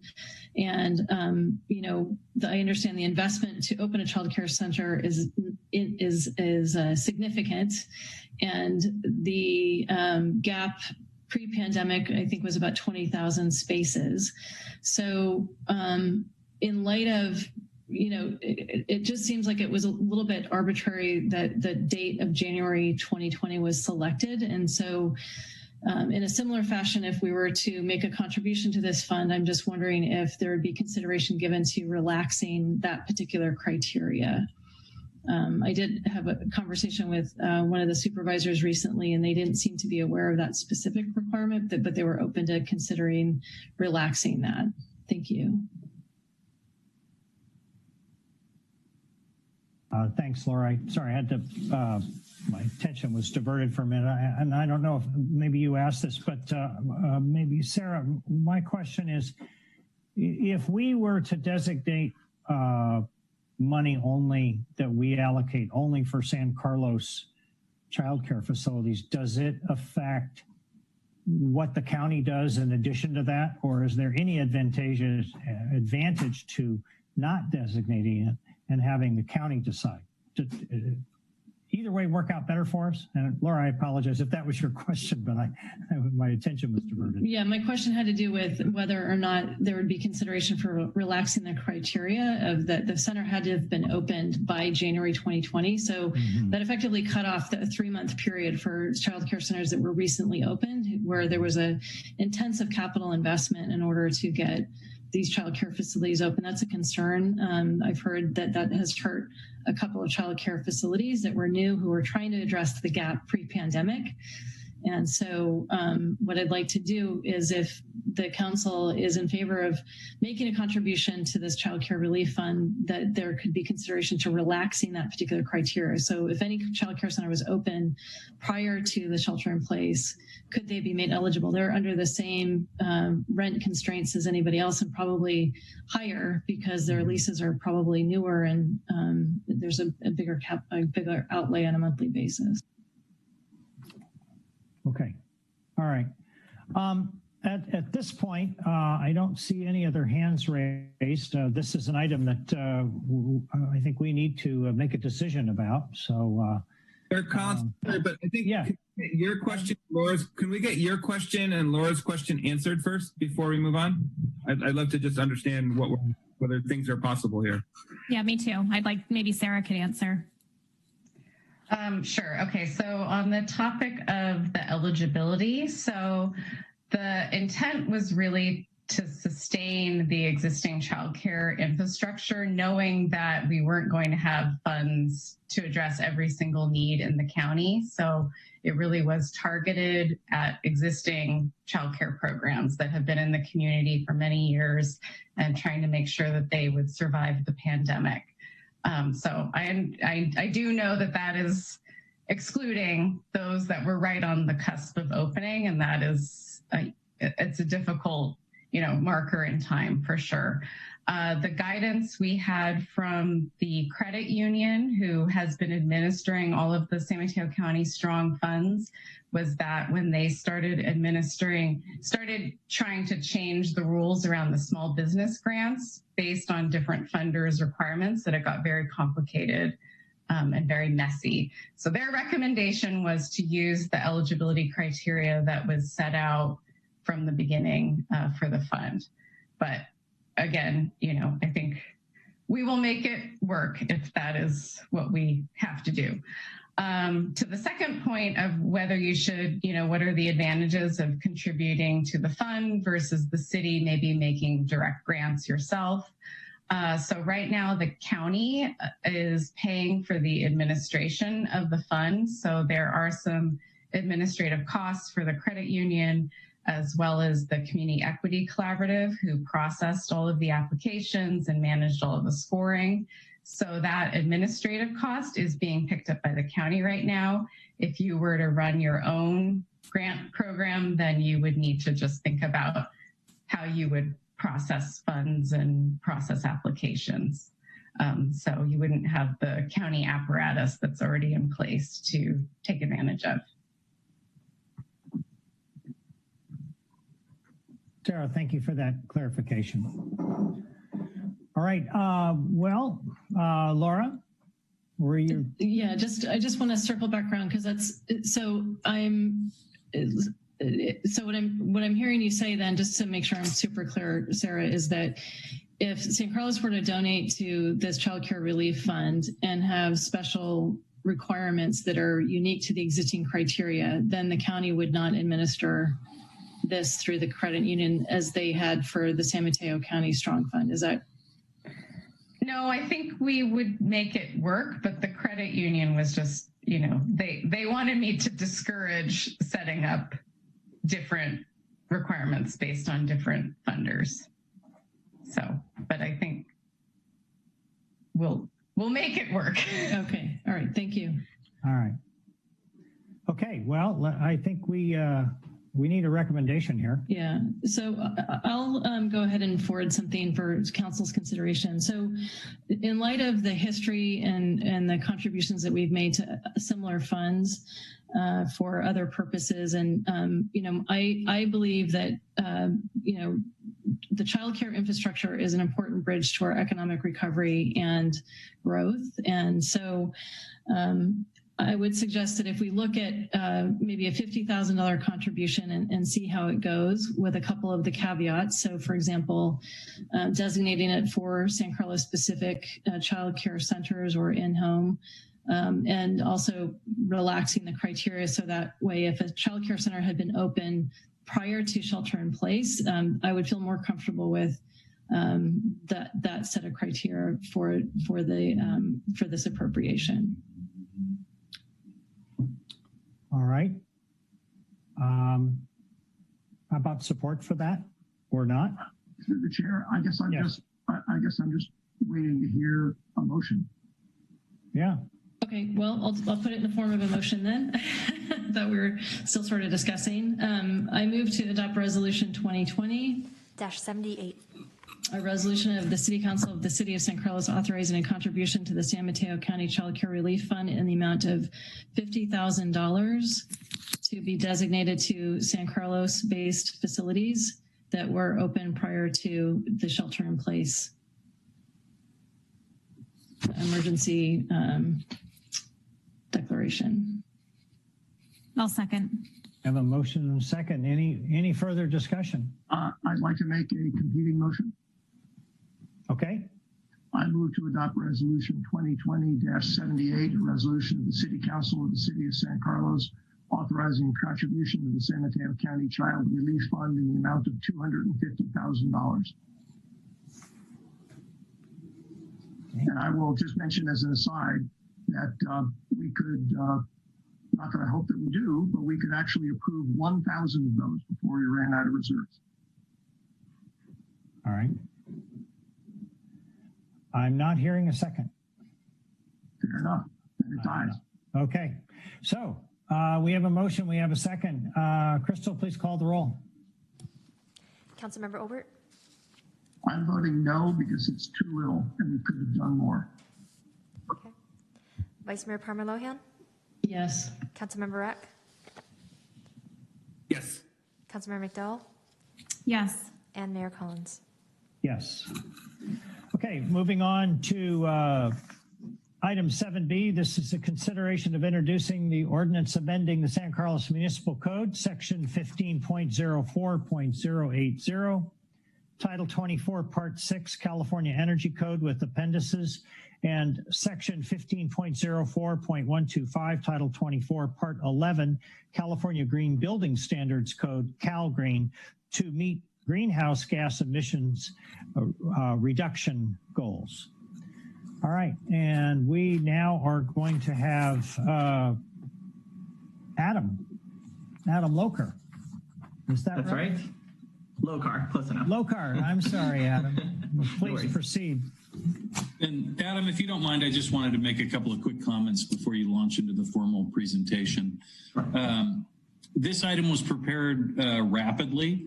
This particular ordinance after the council's request, I believe it was 2 meetings ago, that you wanted to see this come forward this year as opposed to the first half of next year. The council had, at the time that request was made, put some special emphasis around the county's model, the San Mateo County's model ordinance. So we've relied very heavily on the model ordinance for what's before you this evening. Due to the really compressed timeline for this particular ordinance to reach the city council. We have not done any special public outreach or hold any other additional public meetings on it. So I just wanted to point the framework out, the history of this out for the council here, because it's a little different than some other ordinances that the council's dealt with recently. So with that, I'm going to turn it back over to Adam for the presentation. Great, thanks, Jeff. Yes, as Jeff said, I'm here today to introduce an ordinance for your consideration to adopt an all-electric REACH code, amending the state building codes to achieve greenhouse gas reduction goals. My name is Adam Lokar. I'm with the management analyst in the city manager's office. So a little bit more background info on this topic. The state adopts new building codes every 3 years. This is referred to as a code cycle. At any time, cities can adopt REACH codes that amend the state building code. Recently, this has been done to promote electrification and achieve climate action goals. So in October of last year, Council adopted the most recent set of codes that went into effect early this year in January, and they did include an amendment for pre-wiring for future all-electric appliances. And for this, for electrification or the shift away from fossil fuels to electricity, it reduces our greenhouse gas emissions since an increasing amount of our electricity comes from renewable sources. So right now, Peninsula Clean Energy provides 90% greenhouse gas-free electricity. I think that's going up to 100% early next year. And other energy sources like natural gas have no renewable alternative. So when we're thinking kind of long-term, converting our buildings that are built today to be all electric is what helps us achieve kind of those aggressive greenhouse gas reduction targets, like the state's goal of reducing emissions 40% by 2030 and 80% by 2050. So following council's direction, it was the September 28th meeting, we looked around at neighboring jurisdictions, and the ordinance proposed before you today was the ordinance adopted by the county earlier this year. It is a restrictive ordinance, but also pretty straightforward, so good option for discussion. Functionally, it has 3 components. First, it mandates new construction be all electric with a few kind of key exceptions. Second, it requires more mandatory rooftop solar in new construction. And the third component is that it expands on electric vehicle readiness in new construction. So I'll go through each of those individually. So the first component of this ordinance, pretty simple, requires all new buildings, both residential and non-residential, must be all electric. So this applies to ADUs, single family, multifamily homes, office, retail, all of it. But it only applies to new construction, and we have included residential reconstruction, which is when more than 50% of a home's framing or its foundation is being replaced. So this does not include, a kitchen or bathroom remodel. If you live in a mixed fuel home now and a gas appliance dies, you can still replace it with a new gas appliance. It's just new construction. So some of the common gas applications in new construction now that would be phased out from this ordinance is gas furnaces for space heating, gas water heaters, gas clothes dryers. Those would be replaced with electric heat pump alternatives. Gas cooking appliances, including gas stoves, would largely be replaced with induction cooktops and then other fireplaces and decorative appliances as well. So there are 4 key exceptions in this all-electric mandate. When you kind of compare some of other cities' ordinances, this is where a lot of the variability lies. So the first exception is for scientific laboratories can use gas for space heating. This is just because labs are particularly energy-intensive buildings, so it allows them some level of flexibility. The second exception is if the applicant can show there is no technically feasible all-electric pathway and still achieve the restrictions of the energy code, as they can show through modeling software, they can be exempt.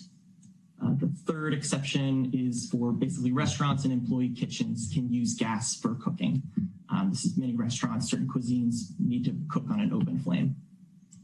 And then the fourth exception is for public agency owned and operated emergency centers can use mixed fuel. This is really just to allow additional flexibility when designing for any possible future emergency centers. One note with all of these exceptions is they do require pre-wiring for future all-electric appliances. So the second component to this ordinance is the rooftop solar requirements. You may remember, maybe not, but the latest code cycle requires that the baseline code requires that new low-rise residential buildings have rooftop solar. So this ordinance basically just takes that requirement and expands it to non-residential buildings and high-rise residential buildings. So the requirement that's included here is 2 watts per square foot, or the applicant can size it based on the building's projected energy consumption. This requirement kind of pairs really nicely with the all-electric component. If you're already all-electric, you're more better positioned to take advantage of solar, and it's really cost-effective.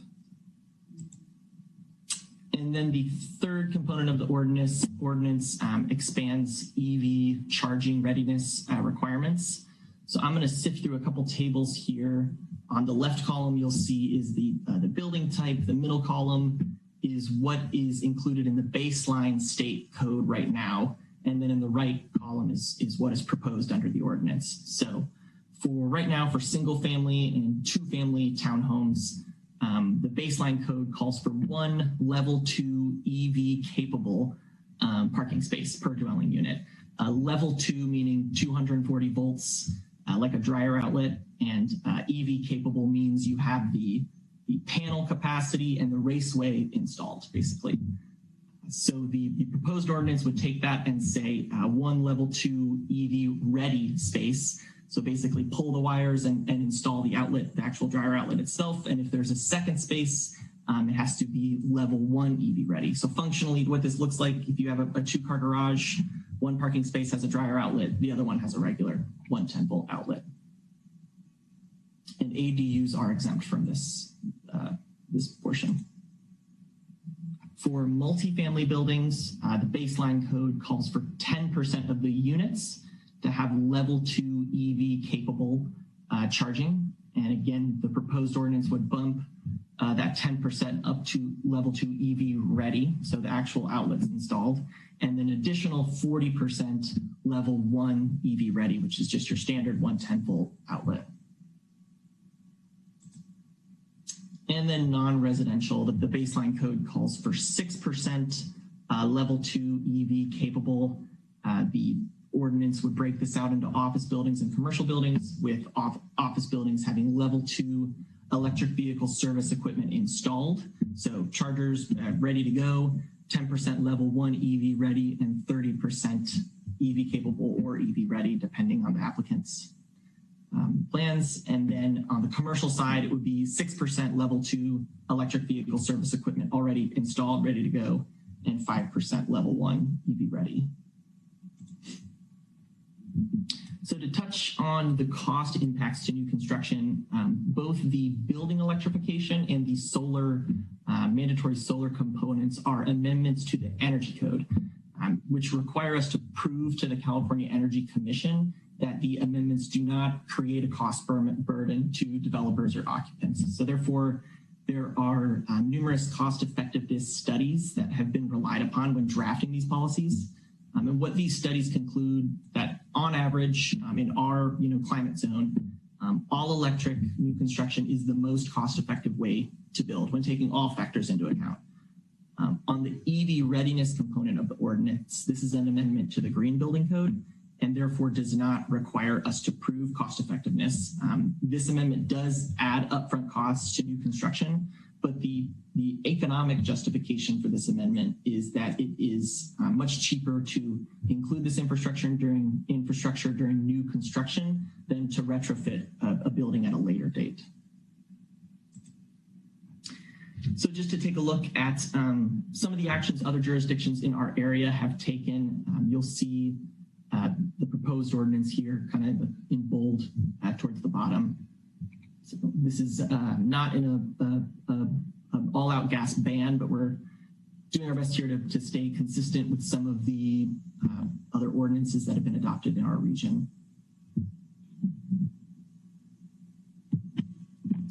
So in summary, this ordinance functionally, it does three things. It requires new construction and residential reconstruction be all electric, and it includes the following exceptions.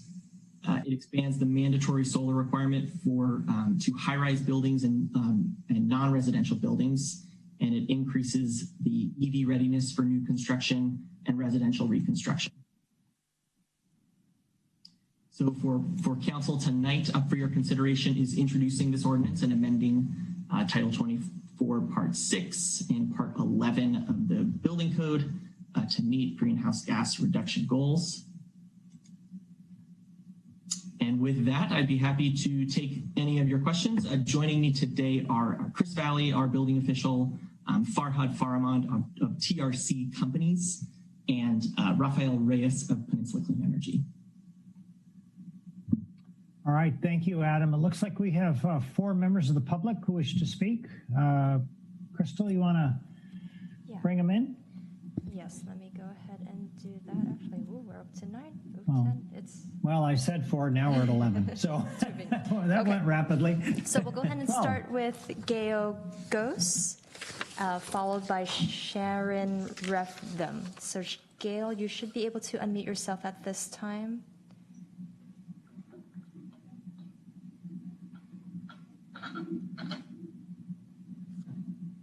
Gail, if you can hear me, you should be able to unmute yourself at this time. There should be a pop-up on your screen where you can unmute.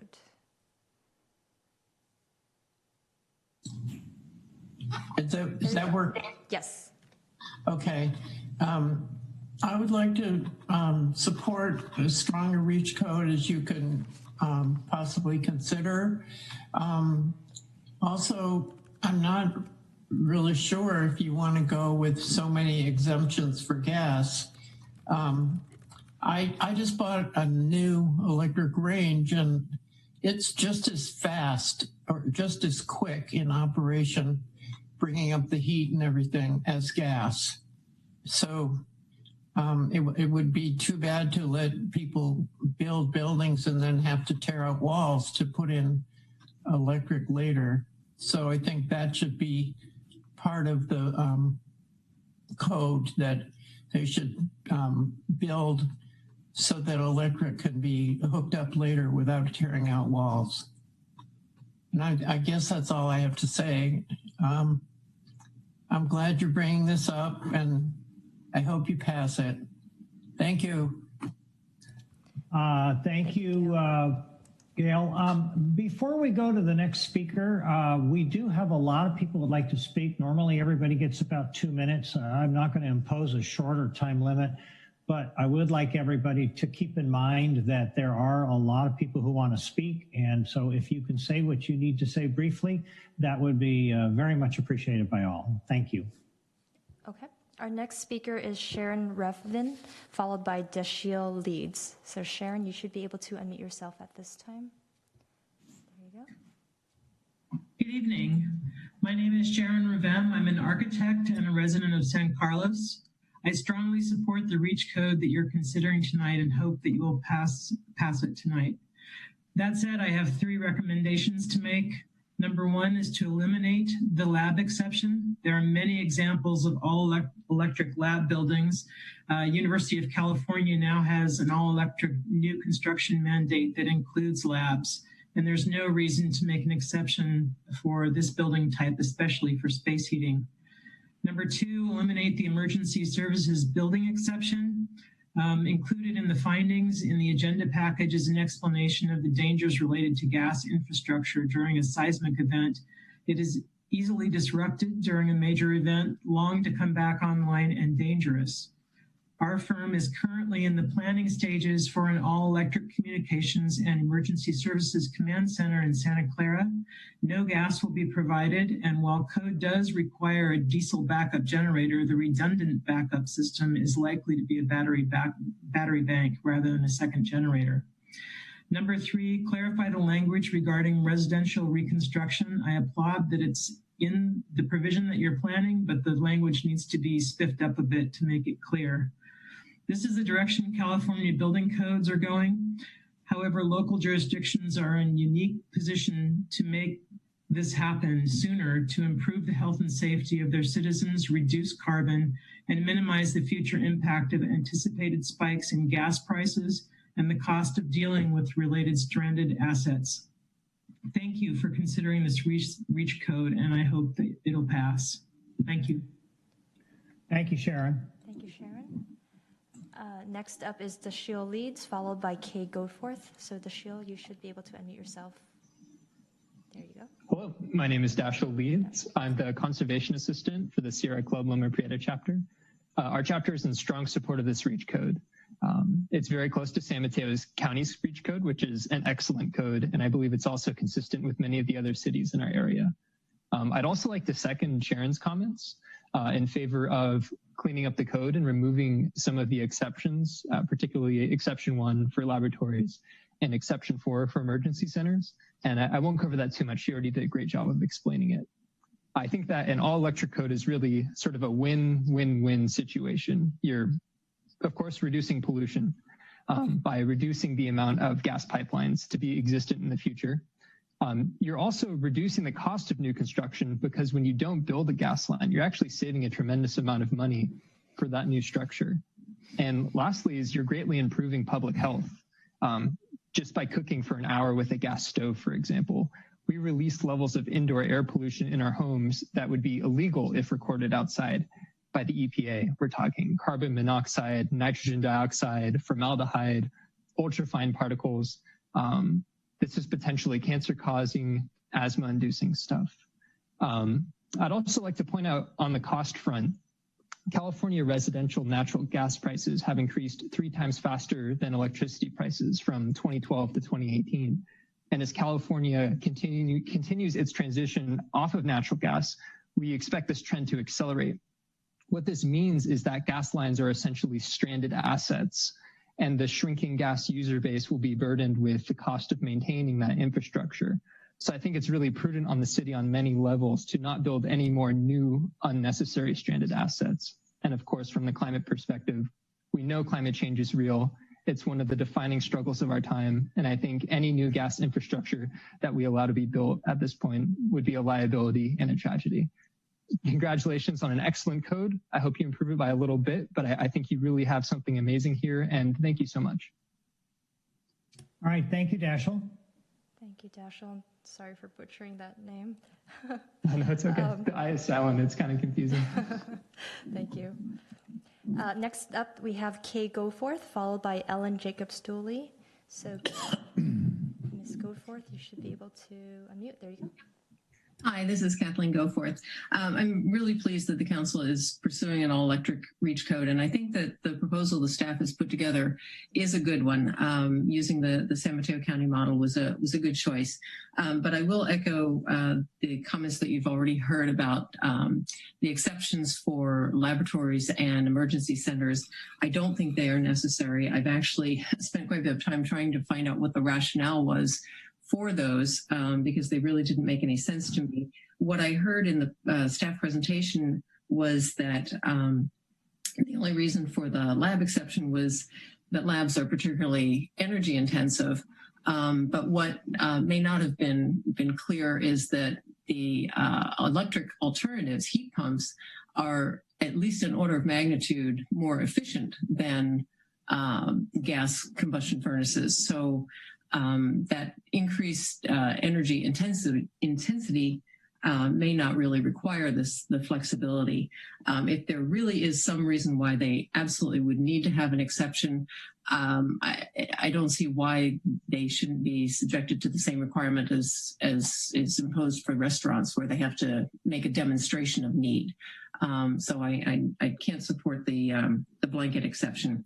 And I also found the language regarding residential reconstruction a bit ambiguous. It may have just been an oversight. It seems like there's a few places in the text where the words residential reconstruction ought to be and are missing.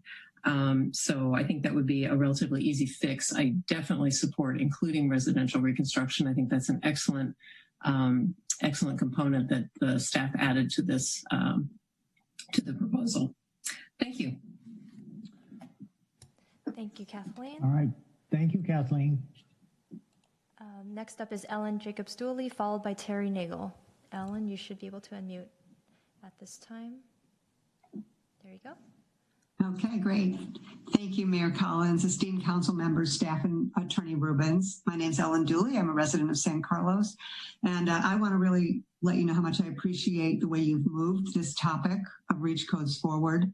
It's a technically challenging issue. It required stepping up in a big way, especially during this time when COVID-19 required so much immediate attention. So I appreciate your doing that.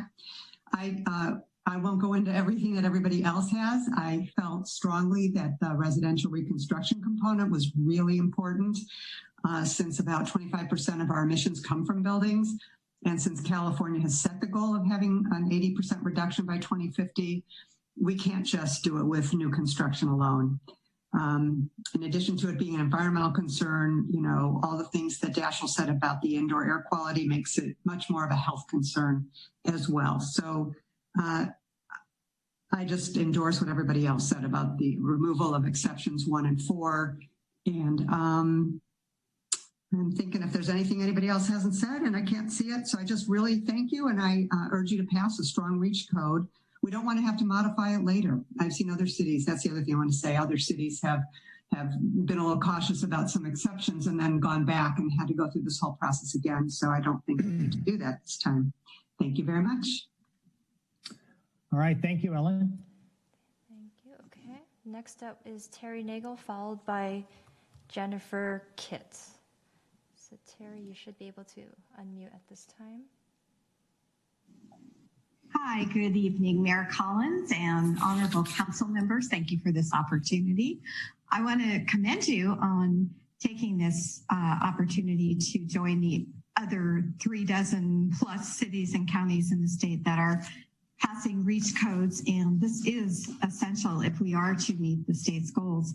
I echo the comments made by the previous speakers, and I'd like to make 3 other quick points. One is that every new gas line that you allow in your city is going to become a stranded asset within just a few years. And we know from, for example, the explosion in San Bruno, that those gas outlets can be very dangerous. They're also, you know, polluting and not very cheap to operate. Second, I want to have you consider that every exemption that you allow is going to be a burden on your staff because they will have to be the referees that work with the applicants. I talked with a person who was on a building staff and he said, boy, you can't imagine how much time it takes to talk to these different applicants about the exceptions. And third, I know that change is difficult, but we know that when you adopt new policies, change can happen much quicker. It is truly amazing how quickly people adapt once policy is made. So again, I commend you on this strong REACH code and hope that you will pass it unanimously tonight. Thank you. Great. Thank you, Terry. Nice to hear you again. Yes. Thank you, Terry. Next up, we have Jennifer Kitt, followed by Peter Hartzell. And Jennifer, you should be able to unmute at this time. There you go. Hi, everyone. This is Jennifer Kitt, and I live on Ridge Road. Very glad to be with you here today. Super excited that you're going to pass this, I hope. And I just wanted you to know that there is a resident of San Carlos who's behind you in this. I have been slowly, with my family, converting our house little by little from gas appliances, and it's expensive to do in a 94-year-old house on Ridge Road. And I'd love to save any of the new construction folks who haven't yet woken up to the fact that all of us have to get off of fossil fuels in the next few years to help with climate change, to solve the problem. I'd like to save them from those expenses. And I do want to just also reiterate that a recent MIT Rocky Mountain Institute study made super clear that a kid living in a home with a gas stove has a 42% increased risk of having asthma and a 24% higher risk of being diagnosed with asthma. So this is an indoor air quality issue, and it matters especially for people who are at risk and kids. And it's a relatively new one that people don't know about, but that is really important for our citizens to understand. So thank you very much. Thank you, Jennifer. Next up, we have Peter Hartzell, followed by Diane Bailey. Peter, you should be able to unmute yourself now.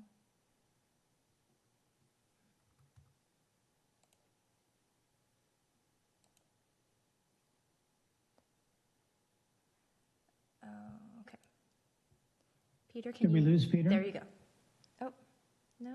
Did we lose him? Peter, I was getting a warning message that your Zoom, you're using an older model of Zooms. Oh, there we go. Can you hear me? We can hear you. My apologies for that. Thank you, Mayor Collins and council members. I'm also just an enthusiastic local resident, have lived here since 2004, and I'm thrilled to see on your tablet today the passage of this strong reach codes for new and reconstructed homes. Like Jennifer, we're in an old home and are chipping away at it, but the idea of moving to the new homes is marvelous. The time is now. We need to act locally and think globally on climate change. And there certainly has been no federal leadership here. I'm pleased with California, and I'm glad that San Carlos is stepping up to what we can do locally. Earlier this year, I led a tour of 6 carbon neutral, zero fossil fuel homes just locally here in the surrounding towns with a group of people. And it's really impressed me how normal these homes are. There's nothing very challenging. Solar on the roof, EV in the carports, induction stove tops, which everyone was enthusiastic about, faster to heat up, safer, more efficient, and heat pumps for heat and air conditioning. So I think it seems like a no-brainer really for new construction, and certainly something that reconstruction and older homes should work on as well. I was skeptical though on the cost, so I met with a HVAC company, Tom Person, heat and air conditioning today, just to confirm the data that says it's less expensive. And as an old construction business owner, I put it to him, and he said, absolutely. If you're taking a new home and you're putting in a heat pump and induction stove tops, it's definitely less expensive to put it in than to put in a gas equivalent solution. So council members, please don't delay. Let's jump on this, join the other cities, and set San Carlos as a leader in this area. Thank you very much. Thank you, Peter. Next up is Diane Bailey, followed by Gladwin D'Souza. Diane, you should be able to unmute. There you go. Good evening, Mayor Collins and council members, and thank you for the opportunity to comment. My name is Diane Bailey. I'm commenting on behalf of the Campaign for Fossil-Free Buildings in Silicon Valley and our 33 member groups working together to accelerate a phase out of fossil fuels from our homes and buildings. Our coalition supports the REACH code proposed by staff for adoption this evening. This is a key climate action to take because it requires new construction for all building types and residential reconstruction to be all electric with minimal exceptions, as well as requirements for solar panels and EV charging infrastructure. So I hope you'll move forward swiftly to adopt this proposed ordinance tonight, and I urge you to consider removing the exemptions that prior speakers such as Sharon, Daschle, Kathy, and others have discussed. Adopting a strong REACH code would put you in good company with San Mateo County, as well as 7 neighboring cities. Brisbane, Burlingame, East Palo Alto, Menlo Park, Pacifica, Redwood City, and the city of San Mateo have all adopted strong all-electric REACH codes for new construction. This policy is a critical climate action that we need to take to transition off of polluting fossil fuels. As our fire season becomes ever longer and more destructive, and as we face more intense heat waves and our communities face severe flooding, we cannot afford to put off action any longer to cut carbon and get off fossil fuels. In fact, there's a steep cost of delayed action For example, a recent Brookings Institute study modeled out the potential economic consequences of climate change in the US. And they found that under a scenario of inaction, where climate change continues unchecked, our annual GDP loss could be anywhere from 6 to 14%. And this economic loss of delayed action will only increase our current equity divide. I know you care about equity issues from the earlier conversations this evening around housing and childcare. People of color, as well as low-income communities, already suffer disproportionate impacts from pollution, and this has put them at greater risk to diseases like COVID. It's also widely known that places that are already struggling will tend to be hit hardest by the impacts of climate. And the racial disparities of these inequities are also well studied. Diane, if you could just wrap it up, please. I would urge you to adopt the REACH Code. Swift action to phase out fossil fuels can only benefit all of the communities throughout San Carlos. Thank you very much. Thank you. Thank you, Diane. Next up, we have Gladwin DeSouza, followed by Lisa Wellman. Gladwin, you should be able to unmute. There you go. Good evening, Council. I'm commenting on behalf of the Loma Prieta chapter of the Sierra Club. Thank you for joining many jurisdictions in California on a strong electric REACH code and inspiring cities everywhere to take strong climate action. I second what other speakers have said about removing exemptions for labs and public emergency facilities. Thank you for reducing pollution, danger, and the cost of construction. Okay, thank you. Thank you, Gladwin. Next up is Lisa Wellman, followed by Robert Whitehair. Lisa, you should be able to, there you go. My name is Lisa Wellman, local resident, owner, designer at Plan A Design Group in San Carlos. I'm part of a local team of architects and designers who recently worked with the planning department prior to the new zoning ordinance.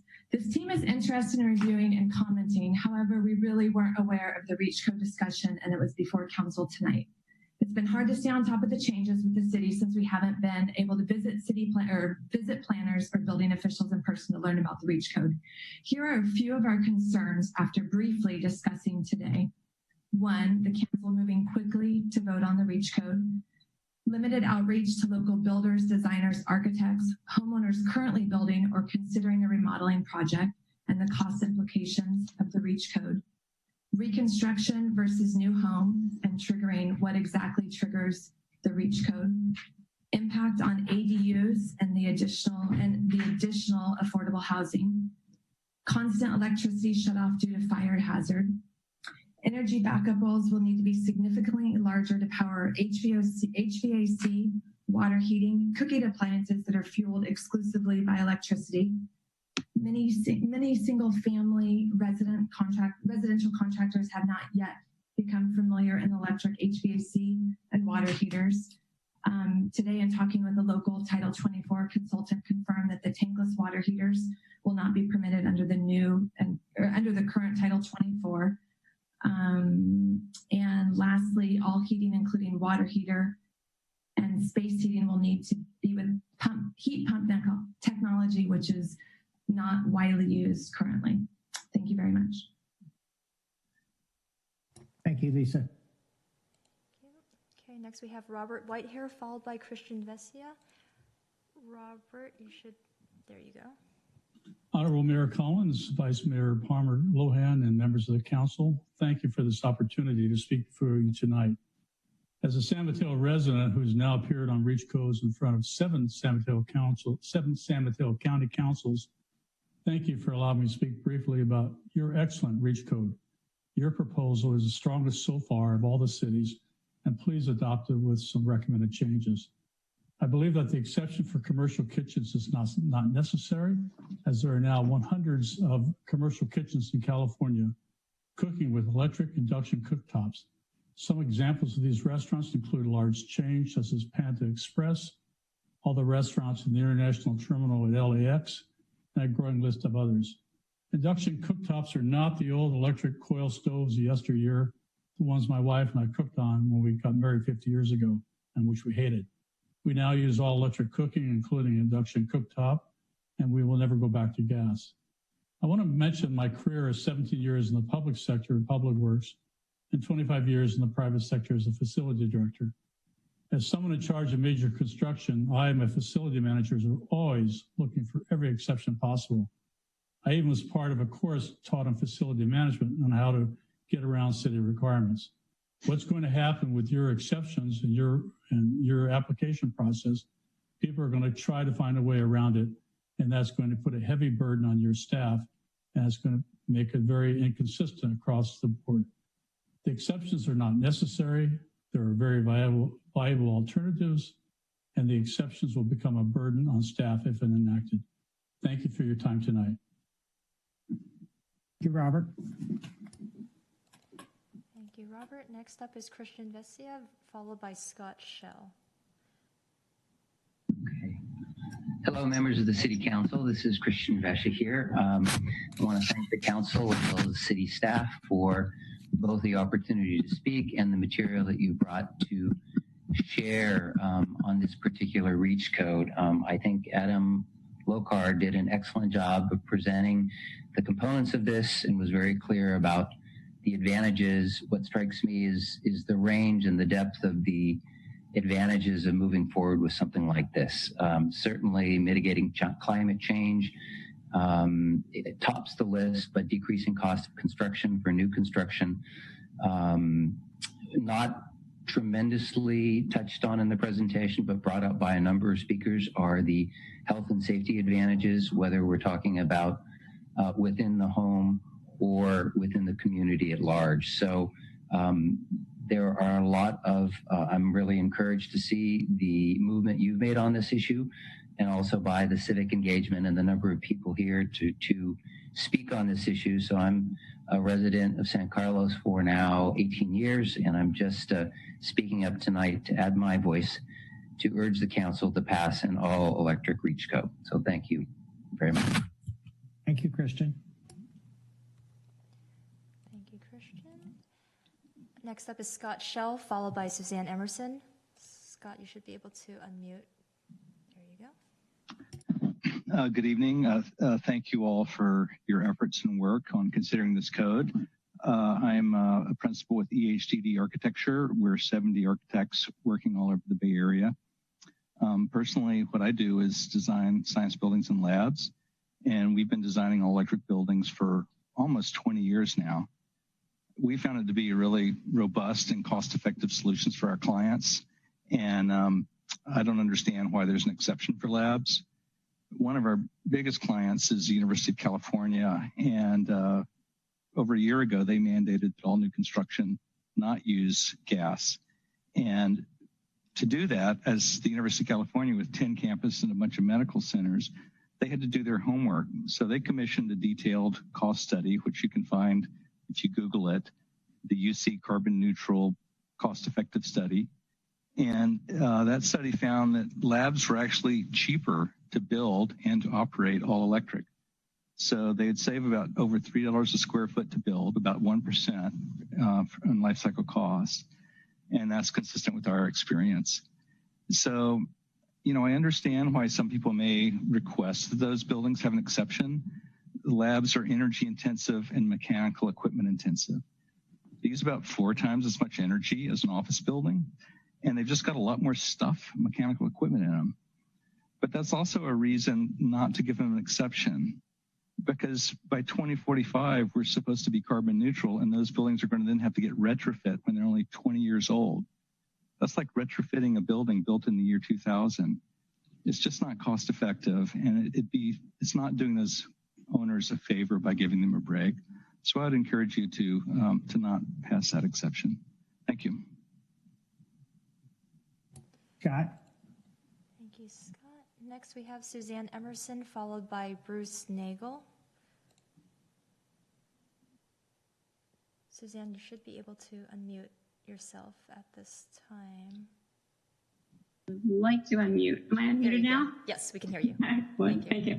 My name is Suzanne Emerson. I'm representing San Carlos Green, and I'm happy to see the council considering an ordinance that would be quite similar to our neighboring jurisdictions, San Mateo County and Redwood City, in going all electric for new construction.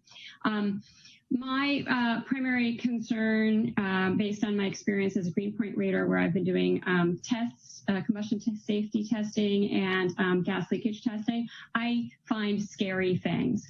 And I'm most concerned about the indoor air quality impacts of burning gas, especially in kitchens. You've heard a couple people already make mention of the correlations to asthma and lung disease. If you're interested, recent reports out from UCLA and Rocky Mountain Institute have come out since the last time I gave you 2 minutes about indoor air quality related to burning gas in our homes. Let me know if you want to link to those. I think this is especially important in the context of multifamily homes where there's less dilution air and often not as good of ventilation systems. So I'm happy to see that multifamily is included in the draft REACH code and hope that proceeds as well. Heat pumps, in my experience with construction, are most commonly currently used at two ends of the spectrum. In ADUs, where you can get a heat pump that's a really small size that provides heating and cooling in one small package. And then the other end of the spectrum, high-end custom homes, where they can tailor the heating and cooling for individual rooms to be exactly what they want with heat pumps. The average project I see going with inertia, specifying a gas furnace because that's what they've always specified. I hope to see some training to get everybody up to speed with best practices for going all electric. Thank you. Thank you, Suzanne. Thank you. And I believe our last speaker is Bruce Nagel. There you go. Can you hear me now? Yes, we can hear you. Thank you. Okay. What I want to speak about is something that is inherent in all discussions, but it's like the elephant in the room that we haven't talked about. And that is the fact that when we're doing this, we're not doing this just for ourselves. We're doing this for our children and grandchildren. They're the ones who are going to see the results of when climate change starts to take it apart and starts to flood sections of San Mateo County. So when you think about this, think about the fact that your children are going to be the ones affected by it. One of the more effective speakers that I saw on this was the mayor of Mountain View. And she mentioned in their REACH code discussion that she had specific concerns and was strengthening the REACH code proposals that had been put before her because of the fact that her children were concerned about whether they were going to have a place to live. And this is a concern for a lot of the youth. You've seen this in people like Greta Lundberg, but there are local heroes all through here that are talking about this.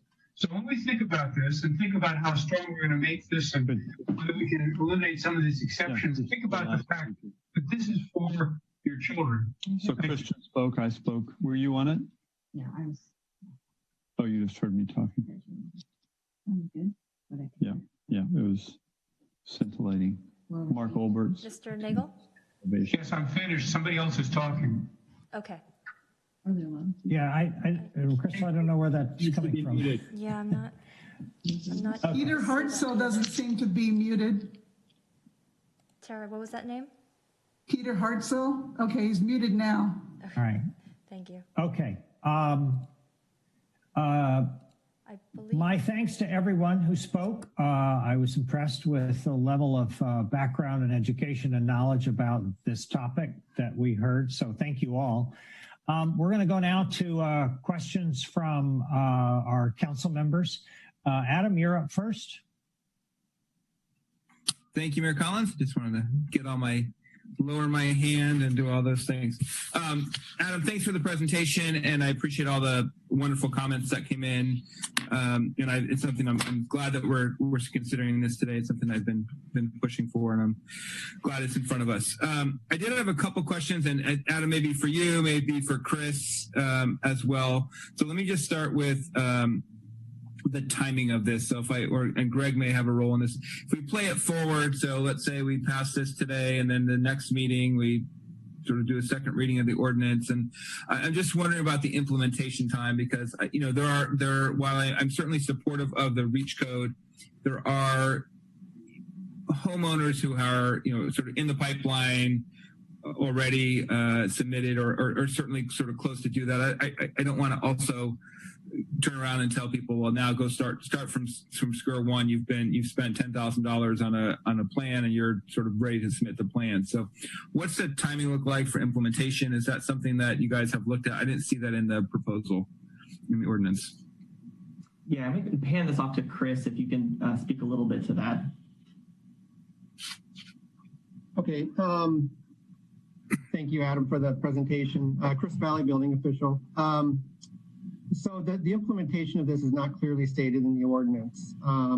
There are projects currently in the entitlement phase with planning that it would seem logical they not be held to this ordinance.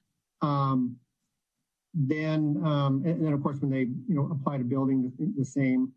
So there's also though a correct me if I'm wrong, either Farhad or Raphael, that we do need to submit this to the California Energy Commission and the Building Standards Commission. So there is a basically a letter that we submit to both agencies acknowledging the ordinance, and so there is a timeline that needs to be honored here, and so that needs to be considered. But to kind of touch upon your concern, Councilmember Rack, projects that are currently in review with planning and are going through the entitlement process, it would seem only fair, for lack of a better phrase, that they not be subject to this ordinance. I see Mr. Rubens has just made his video apparent, but so that's my comment about that. That's all I have to say for that. Do we know then what the timing is to go to the state and how that process works? Because do we have a sense for the turnaround? Is it just a matter of submitting, or do they have to approve it and there's sort of a turnaround time? Farhad, do you have the answer to that? Yeah, I can speak to that. Yes. Good evening, Honorable Council. My name is Farhad Farmand. I'm with TRC. TRC is a consultant to Peninsula Clean Energy, your local power provider. So the timing with respect to the California Energy Commission application, after it's submitted, after the second reading has been adopted, if it does, there's a review period of about 50 to 60 days, after which the commission would vote on it and approve it depending on the status of the application. I will note that there is a potential for an entitlement exception if this is a key consideration. In our experience and of the other cities that we have worked with and development community that we've engaged, the primary equipment that is the most challenging to create all electric after you have received your land use permit, your entitlement permit, but before you've filed your building permit, is the central water heating, particularly in multifamily buildings, or if you're using it for space heating in larger non-residential buildings. So there is so at the time the county adopted their code, it was earlier this year, and we have then, since Peninsula Clean Energy has since made some model code updates, and that is one of them, that the entitlement, a project that has been entitled does not need to have a central hot water system. Does not need to have an all-electric central hot water system? Correct. People are entitled, already entitled. Correct. And it's the way we wrote it is actually just multifamily buildings, because that's kind of, we need more housing, and that's the one portion of the building stock that we really want to alleviate. Okay, so it sounds like we've got, there's a sort of somewhat of a delay. We're looking at a little over 2 months to sort of have this come into place, because we've got to go through the Energy Commission and have that looked at. And then on the entitlement stuff, but it sounds like if it's a residential building, if I've got something designed, I have a tankless water heater put in, I'm in an entitlement, I would have to then take that out because you can't have an electric tankless water heater under what you're telling me? So if I may, Farhad, this is Councilmember Rafael Reyes, Director of Energy Programs for Peninsula Clean Energy. There's no requirement, frankly, that the code be developed in a specific way. We have seen various jurisdictions adopt adjustments to the model code based on local determination of what's needed. And certainly, we would welcome council, taking this in the direction that you feel most appropriate. And our technical consulting team, Farhad and others, would continue to support city staff in developing whatever adjustments to the code might be deemed appropriate. So I wanted to assure the full council that we will be supportive of whatever direction is taken by the council. So if in terms of entitlement exemptions, we can work with the staff if there's a direction that the council wishes to take. Through the chair, just one clarification. I think I heard Councilmember Rack's concern might have been if somebody might have to take something out once they've installed it, and they would not, because they would have been granted a permit, which gives them the right to install that. Only after the effective date of the ordinance, people who did not have their building permit issued, those are the people that would be affected. I see. Okay. So yeah. So once you've got your permit, then you have the right to do that, and you're not affected by that far down in the planning process. So. Correct. Okay, and then I just have one other quick question that I may come back later, but want others to do. Can you, and then, is the county ordinance include these same exceptions? And if so, can you just touch on the laboratory one a little bit more for the rationale? I just want to understand. That was something raised by the public, and I just. Yes, the county one, and we just sort of follow that model, or if it was something done separately. No, that's right. We pulled all of these exceptions straight from the county ordinance. But my understanding of the exception for laboratories is just given the nature of a laboratory that they're subject to some unique conditions. I don't know, Farhad, if you're able to elaborate a little bit more on the origins of this exception. Yeah, it actually came out of Menlo Park, who was one of the first cities that adopted an all-electric ordinance in the middle of 2019. And you can build a laboratory all-electric. It is technically feasible. As some of the speakers mentioned, commenters mentioned, there's a cost-effectiveness study that the University of California performed and found it to be cost-effective for their purposes. The origin of this exception was, I believe the developer was concerned about winter outages and that running heat pumps on a backup generator might go through fuel too fast. A very kind of niche scenario. But to potentially hedge this concern, Menlo Park went forward with a exception with a contingency that the applicant demonstrate that the space heating is infeasible or not cost effective. So the burden being on the applicant to show that. So that's how Menlo Park approached it. And so it sounds like that's something we could choose as an option as well, to sort of force them to do that. Okay, thanks for all your answers to the questions. All right, thanks, Adam. Mark, I wanted to come to you next, but I wanted to know if there is a feeling that people would like a break. I'm happy to support a break. All right. How about if we take just a 5-minute break? Sure. All right. We'll come back at 9:38. All right. Thank you.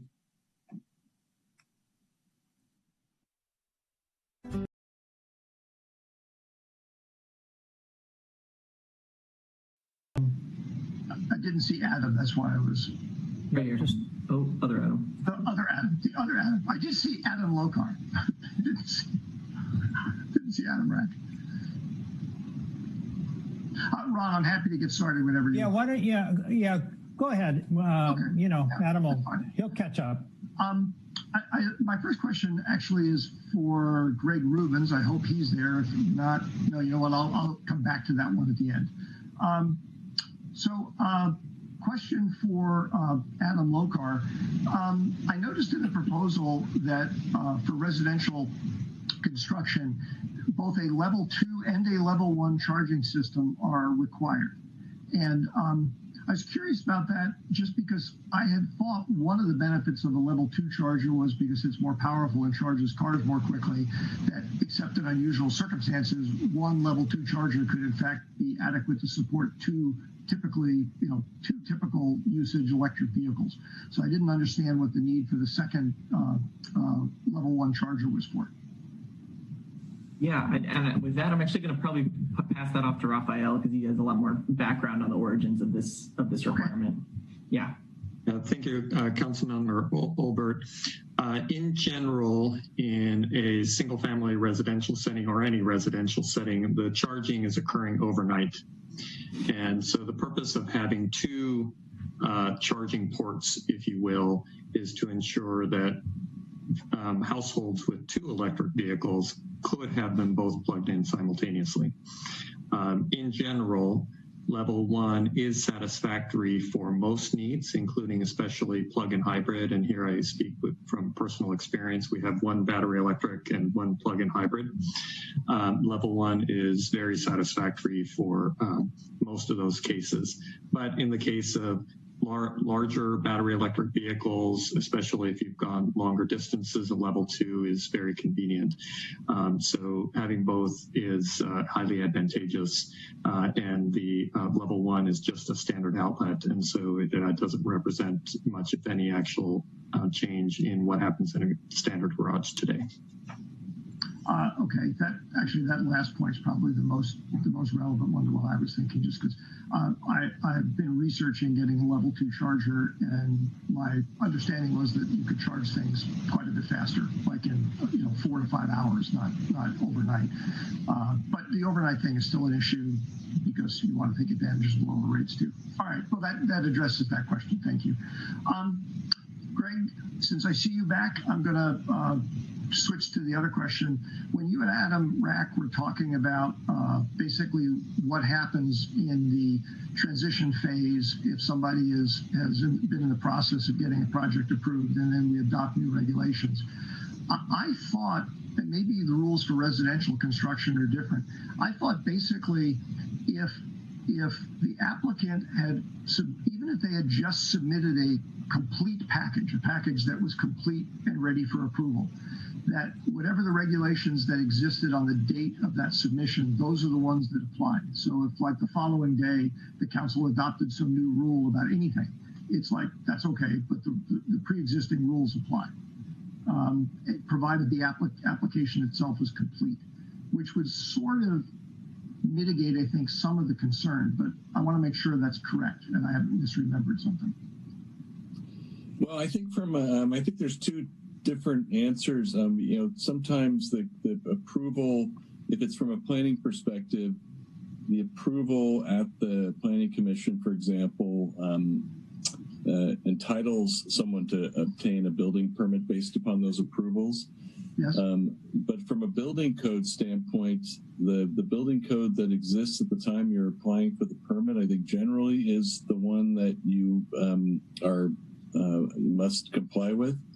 But as a practical matter, I defer to Chris how he interprets, because there is some interpretation that the building official has as to when they're going to impose that requirement. And these hard and fast lines sometimes can be considered unfair, but there has to be a day that the new rule takes effect. And generally, I think under the law, that's, if you wait to get your permit, then you're at risk of having a new rule applicable to you. So the building permit is the vested right under the law. That's when you get your vested right to build. So if you wait one day and a new law takes effect, you might have to comply with that new rule. So it's the effective date of the rule versus when you apply for your permit. Chris Valley, did you have anything you wanted to add to that? Just that we've always gone, for instance, when we have a new code cycle take place, it's, projects received the date that the new code is effective, they're held to the new code versus projects received prior to that date. So that's, I may be backstepping so much on what I said earlier, but it's, date of effectiveness is really the key date here for when this ordinance would be applicable to projects received by the building division. Would it cause, this is a question probably for both of you, both Greg and Chris, would it cause difficulties if we were to say solely for the case of this change that we wanted the effective date to be the date of the date that the planning approval was gained, the plans were approved? So in other words, well, just speaking for me, I think that might be administratively difficult, just because that date could vary so differently from when the building permit is obtained. But I think I think one of the things I think the council, what I'm hearing at least, and correct me if I'm wrong, is maybe we're talking about a grace period issue, which we've done for other ordinances. Is the council or some of the thoughts here as well? We don't want it to be effective so soon that people in the pipeline might be affected, but you could pick an effective date for the ordinance that's just, it has to be beyond the date that under law that it would be effective, which at least in the city, not counting the state review, but in our effective date would be 30 days from your second reading, which would be assuming you read it at the November 9th meeting, which is what we did with the single family house size thing. Right. We put a grace period in. You know what? I don't want to continue. You've satisfied me that the issue is not exactly how I had thought it to be. I understand the issues now, and we can decide whether or not we want to put a grace period in when we actually talk about motions. So thank both of you. Thank you, both of you. My next question was related to the laboratory exceptions. Have any jurisdictions tried to take an approach of actually allowing the exception but creating an incentive of some kind for people to not put in natural gas? I get the impression that this is sort of sometimes considered complicated or infeasible, which means maybe if we offer a carrot to get people to stretch a little further, we can get more people to do it. So we still have the exception, but it gets used less often. But has any jurisdiction done things like that? Right. I would, Farhad, I don't know if you're familiar with something similar to that, maybe through like electric preferred reach code or something. Yeah, thanks, Adam. In terms of an incentive, I'm looking at my list here of the exceptions. I'm not aware of an incentive-based approach. As Adam mentioned, there's an electric preferred reach code, but that's kind of a different style altogether. Perhaps, basically the electric preferred reach code would require a higher performance building, but still allow natural gas to be installed. If you go all electric, you just need the base energy code. There's no higher performance requirement. Got it. Well, I don't necessarily even want to build something new out of whole cloth here. You guys had mentioned that particular exception was put in there based on a review, basically, I think it was of what Menlo Park had done. Was their exception based on either threats of being sued or developers who came in and said, wait a minute, I can't do that, or I'm taking all of my biotech business elsewhere, or, I know that the restaurant exception was actually a result of some lawsuits that were either filed or threatened to be filed. So I'm just curious about what the provenance was of the laboratory exception. Yes, my understanding, the laboratory exception was a result of direct outreach with a development community. It's actually, I believe, a biotech developer that works throughout the southern Bay Area. Okay. They did a good amount of due diligence. Got it. Okay, thank you. Thank you, Mr. Mayor.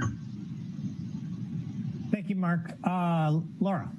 Great. Thank you, Mayor Collins. And I just want to thank the members of the public who came out tonight and provided testimony and their perspective, and also those who are expressing displeasure at the possibility of this ordinance going through. I recognize that change is difficult. With respect to Raphael, this is for you. We did get a couple of comments around capacity and the brownouts associated with the PG&E PSPSs. In addition, Gavin Newsom has suggested that by the year 2035, you give a presentation to the board last week, which I sit on for Peninsula Clean Energy, that by then all new car sales will need to be electric vehicles. And then I understand that there's some additional aggressive goals with respect to Peninsula Clean Energy's plan to provide clean energy 100% by 2025. So kind of providing a little bit of context, and then the questions I have for you kind of fall under that. From if you could address kind of the resiliency aspect of the implications of this REACH code, that would be helpful. In addition, the electric vehicle charging program that's been outlined in this ordinance, does it align with Gavin Newsom's push for more electric vehicles, which is really just 11 years from now, which is really the lifespan of a car? So. Yes, excellent questions. And let me start off with the resilience issue, which is an important question that does come up regularly. First of all, we in looking at the fundamental drivers of the power shutoffs, it is certainly true that there are maintenance issues with regards to the distribution grid, and there's been a lot of discussion about the issues around that and the need for greater investment. So that is a reality, and it is also true that the same issues apply to the natural gas side. So that's one important thing to keep in mind. But there have been a number of analyses with regards to what some of the other drivers are leading to the power outages, and it's become quite clear by analyses by the California Energy Commission, the CAISO, the Independent Service Operator, and others, that climate change is actually a major driver by creating the extreme weather conditions that is actually leading to extreme demand, and not only extreme demand in California, but across the western states, which further complicates issues of demand. Which is to say that mitigation of climate change is a major need to minimize power outages in and of itself. Another factor to consider is that we have analyzed the added load that will come from building electrification and electric vehicles, and it's a very, very small percentage relative to the overall load that we serve today. So looking near term, 2025, all electric buildings built under the REACH codes would add less than 1%. In fact, 0.6% is our estimate. And electric vehicles will be also in small single digits in terms of added load. So those are all key parts of what we're looking at in terms of the implications. And I should note that Peninsula Clean Energy also has resilience programs where we are offering solar and storage solutions for residents to increase resilience. And that's another way that we're working to address those challenges. Great, thank you very much. The other concern that I heard tonight was really around setting of expectations and making sure people understand what the new codes are about. And Councilmember Rack, I appreciate your questions with respect to timing of when this ordinance might go into play. And I think that's something for us to consider should we choose to adopt this. And if we do adopt it, I'm wondering if staff would consider potentially doing a communication program in parallel as the program is going through the appropriate reviews and before it takes effect. So I'm not sure who would take that, whether it would be you, Adam Lokar, or Jeff Maltby, or someone else from council staff. Yeah, this is Tara. We could certainly take that on, not a problem. Okay, great, thank you.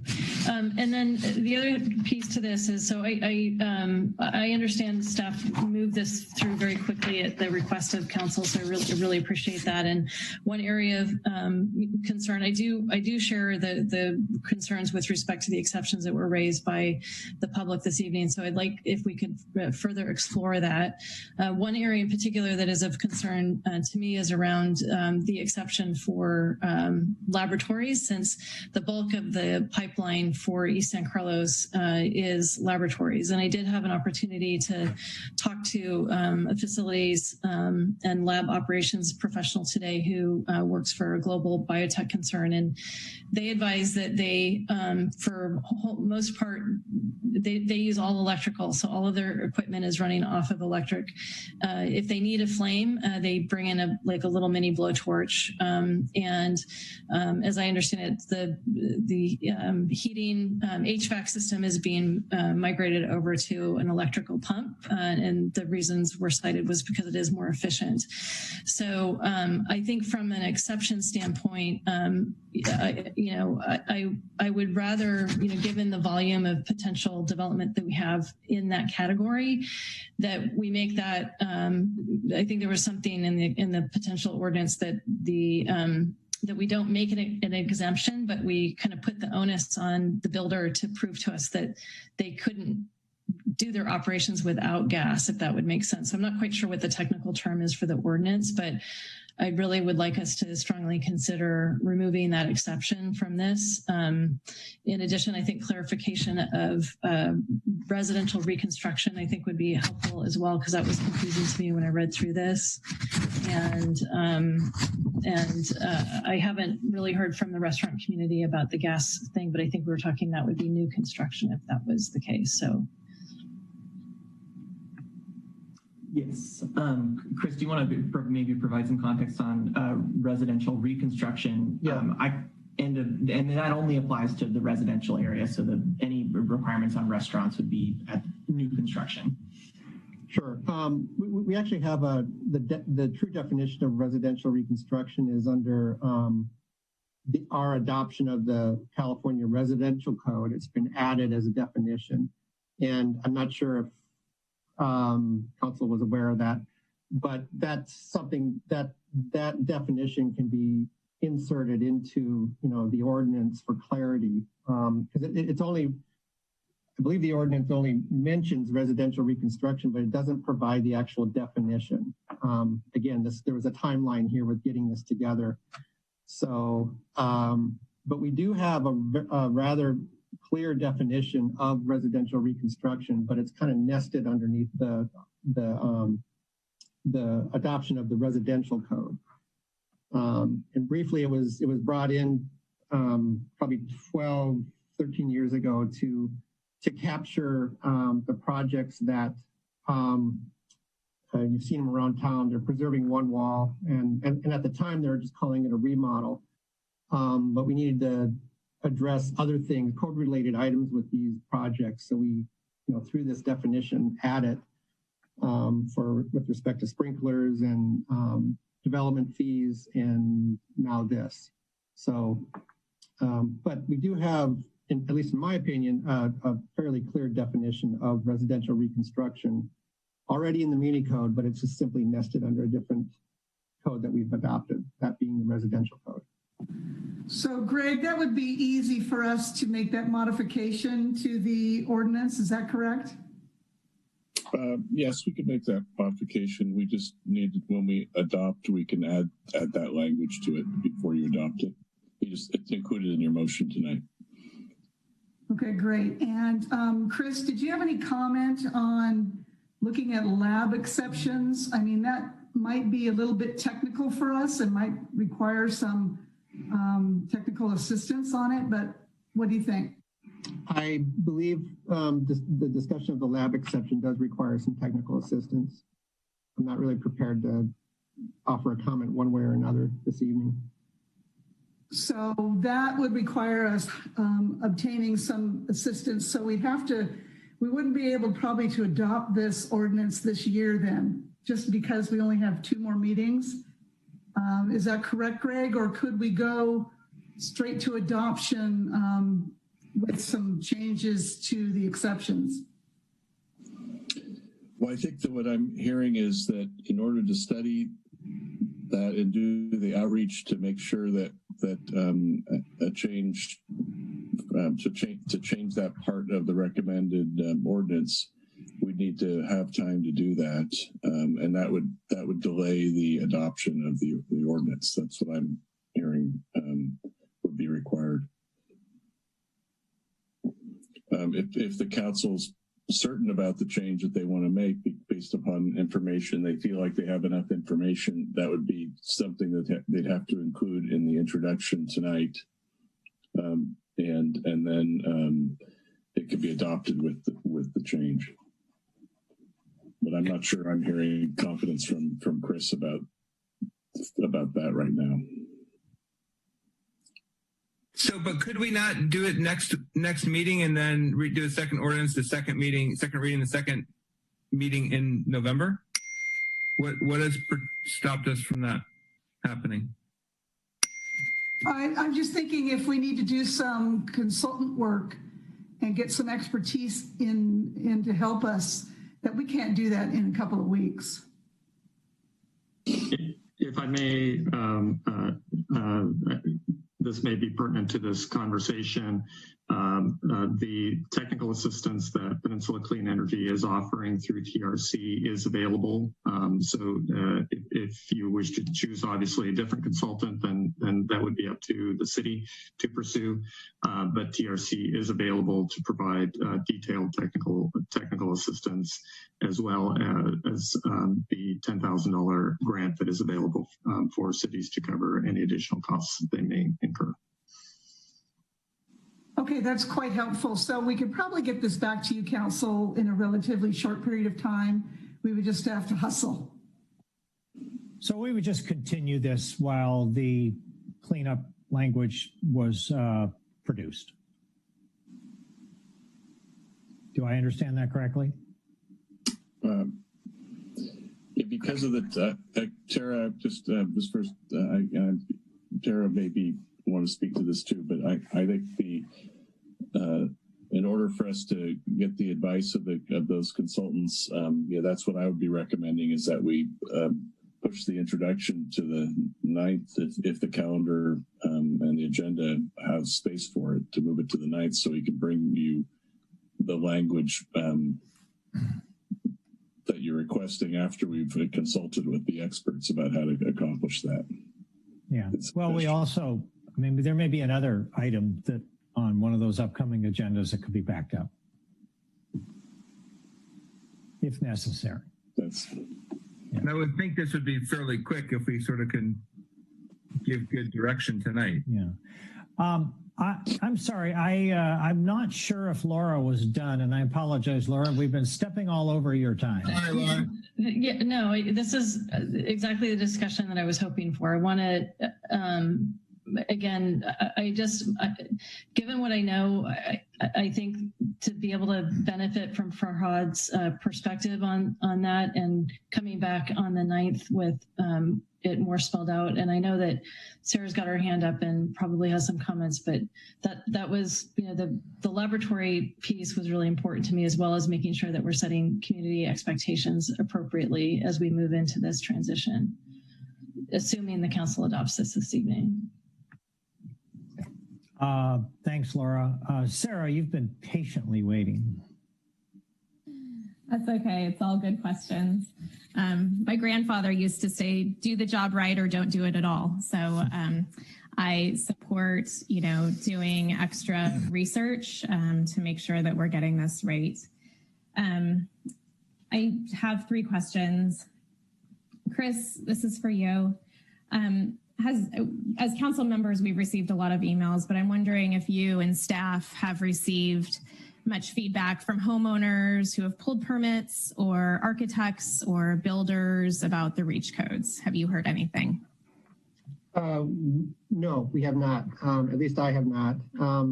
First comment I heard from a architect or designer was tonight from Lisa Wellman. Okay. And I think that we've been kind of touching and dancing around the Menlo Park model, which a number of cities have used to build their REACH codes from.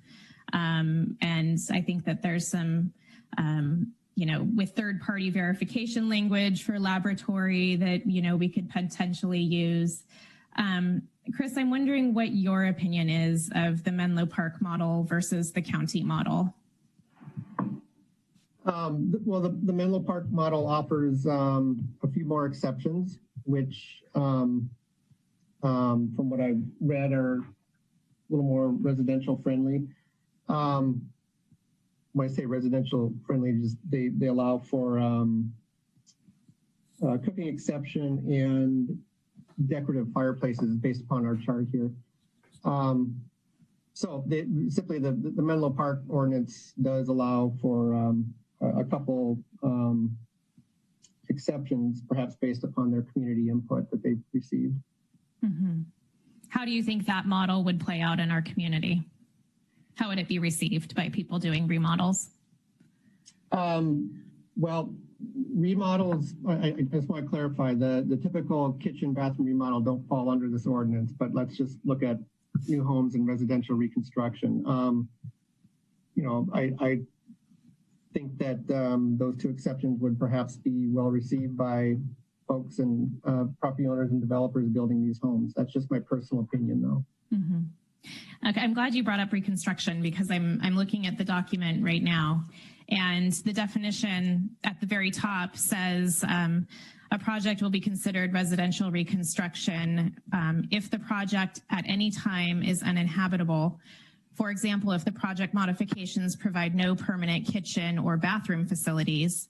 So if a homeowner is remodeling or, demoing their kitchen and their bathrooms and they need to move out because your family can't live through that, that would be considered residential reconstruction and these codes would apply. Is that correct? Based upon the definition, it would be applicable. So that seems that would encompass a bunch more projects than just the ones that are leaving one wall. Yes, they conceivably could. Yes, it could involve new homes residential reconstruction. Well, it does involve other additions and second story additions that are deemed residential reconstruction as well. Mm-hmm. Okay. Mr. Mayor, procedurally, I do have several comments, but I will save those until after your questions. Thanks, Sarah. Well, one by one, almost all of my questions got answered. What mine really come down to is that we've been talking a lot about exceptions here. And what I'm wondering is that whether or not we can put in the exceptions that we all agree on, but then put some sort of a sunset to them and say that these exceptions will apply for X number of years. What's the thinking around that? Or does anybody else do that? Does it make sense? Farhad, if you want to comment on this. Yes, thank you for that question. The California Building Code, the next code cycle that would become effective is January 1st, 2023. At that point, all local ordinances would need to get readopted anyway. So after about 2 years of implementing this local ordinance, you'll have an opportunity to assess and update it. So we could say these exceptions will apply until the next update in the state codes. And you'll have to adopt a new REACH code at that point if you would like to as well. But we could do it, you're saying? Yeah. Yes. I think through the chair, I think what he's saying is whether we do it or not, they effectively expire. Correct. Yes. All right. So it's a built-in expiration is what you're saying. Correct. Okay. All right. Well, maybe that's something that we could think about. So I think very early in the presentation, Adam, you mentioned something about replacing an electric stove with gas. And can you, that was very early in your presentation. I sort of forgot how you characterized that, but were you saying that that would still be permissible if that's all someone was doing? Yeah, I was just trying to clarify when this would take effect, that this is, as it's written currently as new construction and residential reconstruction, that this doesn't apply to your typical home retrofit. This doesn't apply, you know, if you have an existing mixed fuel home and you have a gas appliance that dies and you want to go replace it with a new gas appliance, that's fine, is basically what I was trying to convey there. This only applies at new construction and residential reconstruction. Right. Okay. All right. And then my last question is on the implementation timeline. Mark brought up that when we did the single house remodel ordinance, if I remember correctly, that had at least a 6-month implementation period. Do you remember that, Mark? It took a while. It was 6 months. It was 6 months. Well, again, I offer that as something that maybe we ought to have a discussion around as well. Okay, those are my questions. Now, at this point, I guess we either, I'm not sure if we want to introduce the ordinance or send it back for some tweaking. What's the pleasure of the council? Mr. Mayor, I have some comments that I'd like to make at some point. You know, Sarah, I apologize. I know you said that, and please go ahead, and then we'll circle back to that. Okay, so. Thank you. I don't want to hog the time, but if you guys will just indulge me a little bit, I wanted to share some thoughts that I've spent some time putting together. I absolutely agree that we need to take action to reduce our greenhouse gas emissions, and moving to all electric buildings is an important part of that solution. And I believe that climate change is real, and I have 2 young children, and I think we owe it to the next generation, as several callers said tonight, to take meaningful action now. But I do think that we can take meaningful action on REACH codes while also being realistic and pragmatic and bringing the community along with us. So I just wanted to kind of voice some concerns that I'm having, and, you know, then maybe we can discuss it. Number 1 is outreach. And I know I'm not blaming staff, but not a lot of community outreach was done at tonight's meeting, as we heard from one of the callers tonight. I know that there is a sense of urgency expressed to bringing this forward, and that's why it happened. We've heard a lot from you know, people in favor of the REACH codes. We received only 1 email from a homeowner in opposition, 0 from residents with plans in the works, or architects, designers, or builders who are actually on the ground right now working on this. And I don't think that reflects that people don't care. I think that it's because they didn't know that we were talking about this tonight. So over the last couple of days, I reached out to an architect, designer, and to a general contractor, and both expressed some concerns about the REACH codes as written, and I wanted to share those with you tonight. Number 1, the first concern I heard about was product availability in the marketplace. I have been advised that there are no good replacement options yet for gas fireplaces.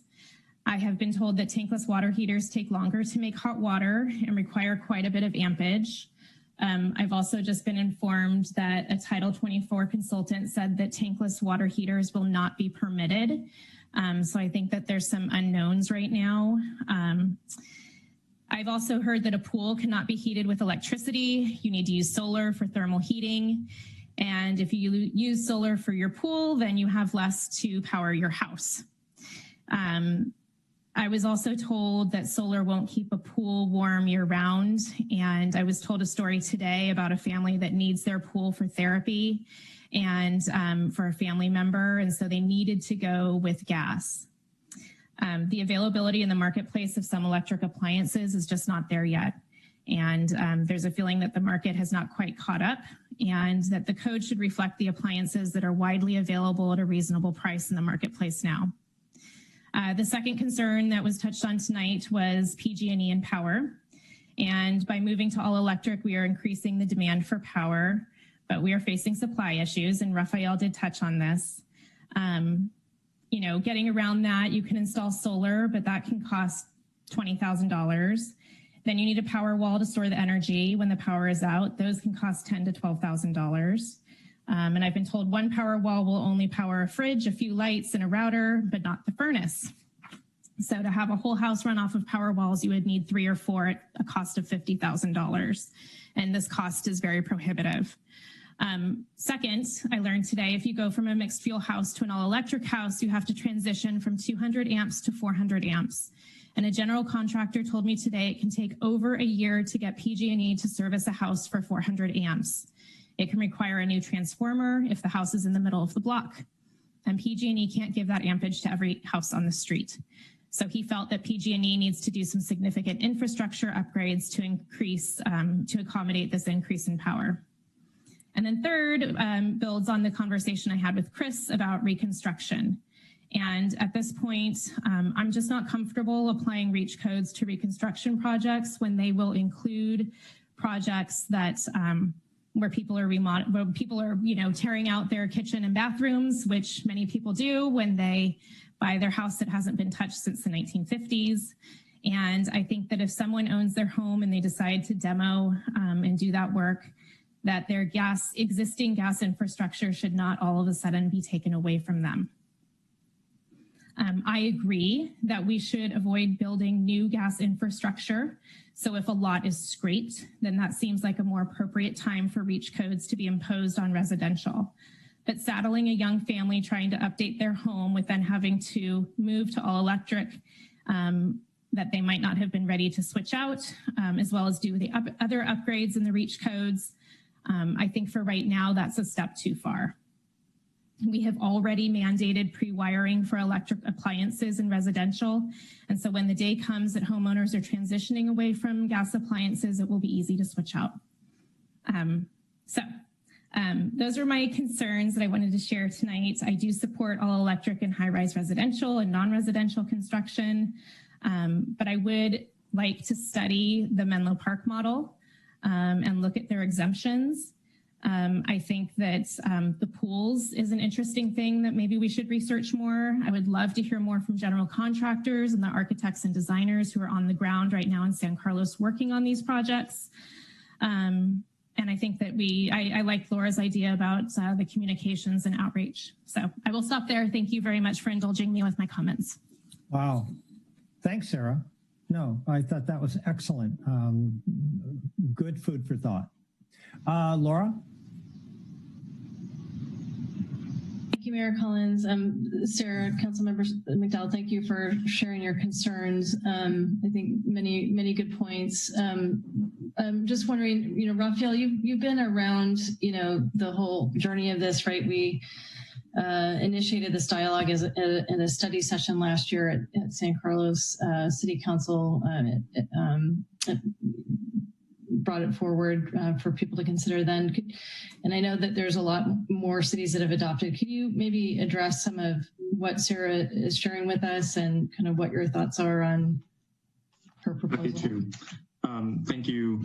A couple thoughts on the question of resilience and power outages and the need for storage. One of the things that many people aren't familiar with is that today, when natural gas appliances are installed, they all use electricity.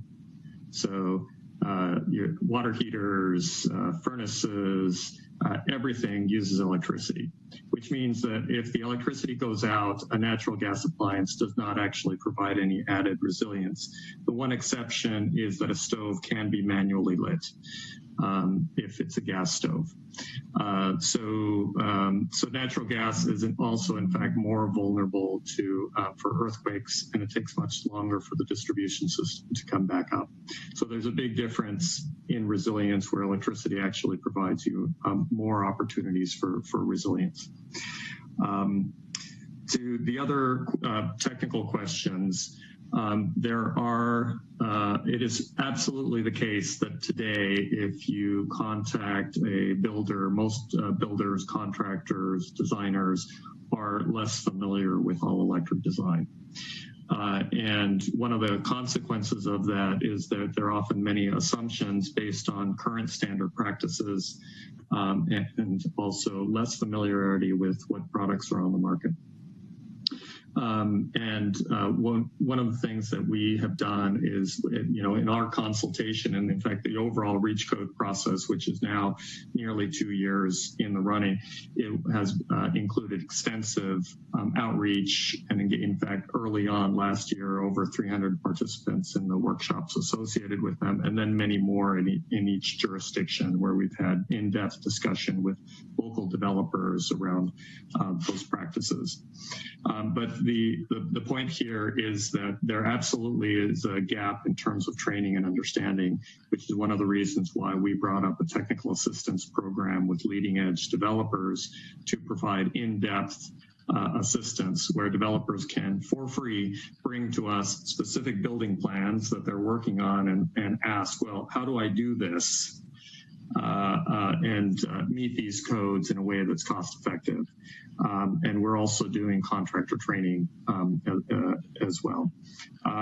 So some of the points are likely misunderstandings, frankly, based on our discussions around water heating and sizing and appropriate ensuring you can serve a home. There are differences in design, so you want the tank to be larger than your typical gas water heater tank, even though the actual space requirements may be the same. Panel sizes, there are products that are 15 amp water heaters as opposed to 30 amp water heaters, and a 200 amp panel for most homes today is plenty for an all electric home. But again, there are definitely issues of training and practices, and we are working to address those through the technical assistance that we're providing. All right, I'm going to need a motion to extend the meeting. Go ahead, Adam. 10:45. All right. Is there a second? All right. Crystal? Councilmember McDowell? Yes. Councilmember Obert? Yes. Vice Mayor Palmer Lohan? Yes. Councilmember Rack? Yes. And Mayor Collins? Yes. Thank you. All right, we've got Adam and then Mark, but really, we've really gone in depth into this thing for an hour and a half now. So I would like us to kind of come to some sort of a decision on direction as to whether or not we take action or we continue it. So maybe everybody could think about, keep that in mind, because we do have a couple other things we got to talk about. Adam? I would be glad after my comments to make that suggestion, Mayor Collins, if that's okay. All right. Sarah, thank you for your comments. I wanted to just make a couple points based on what you said.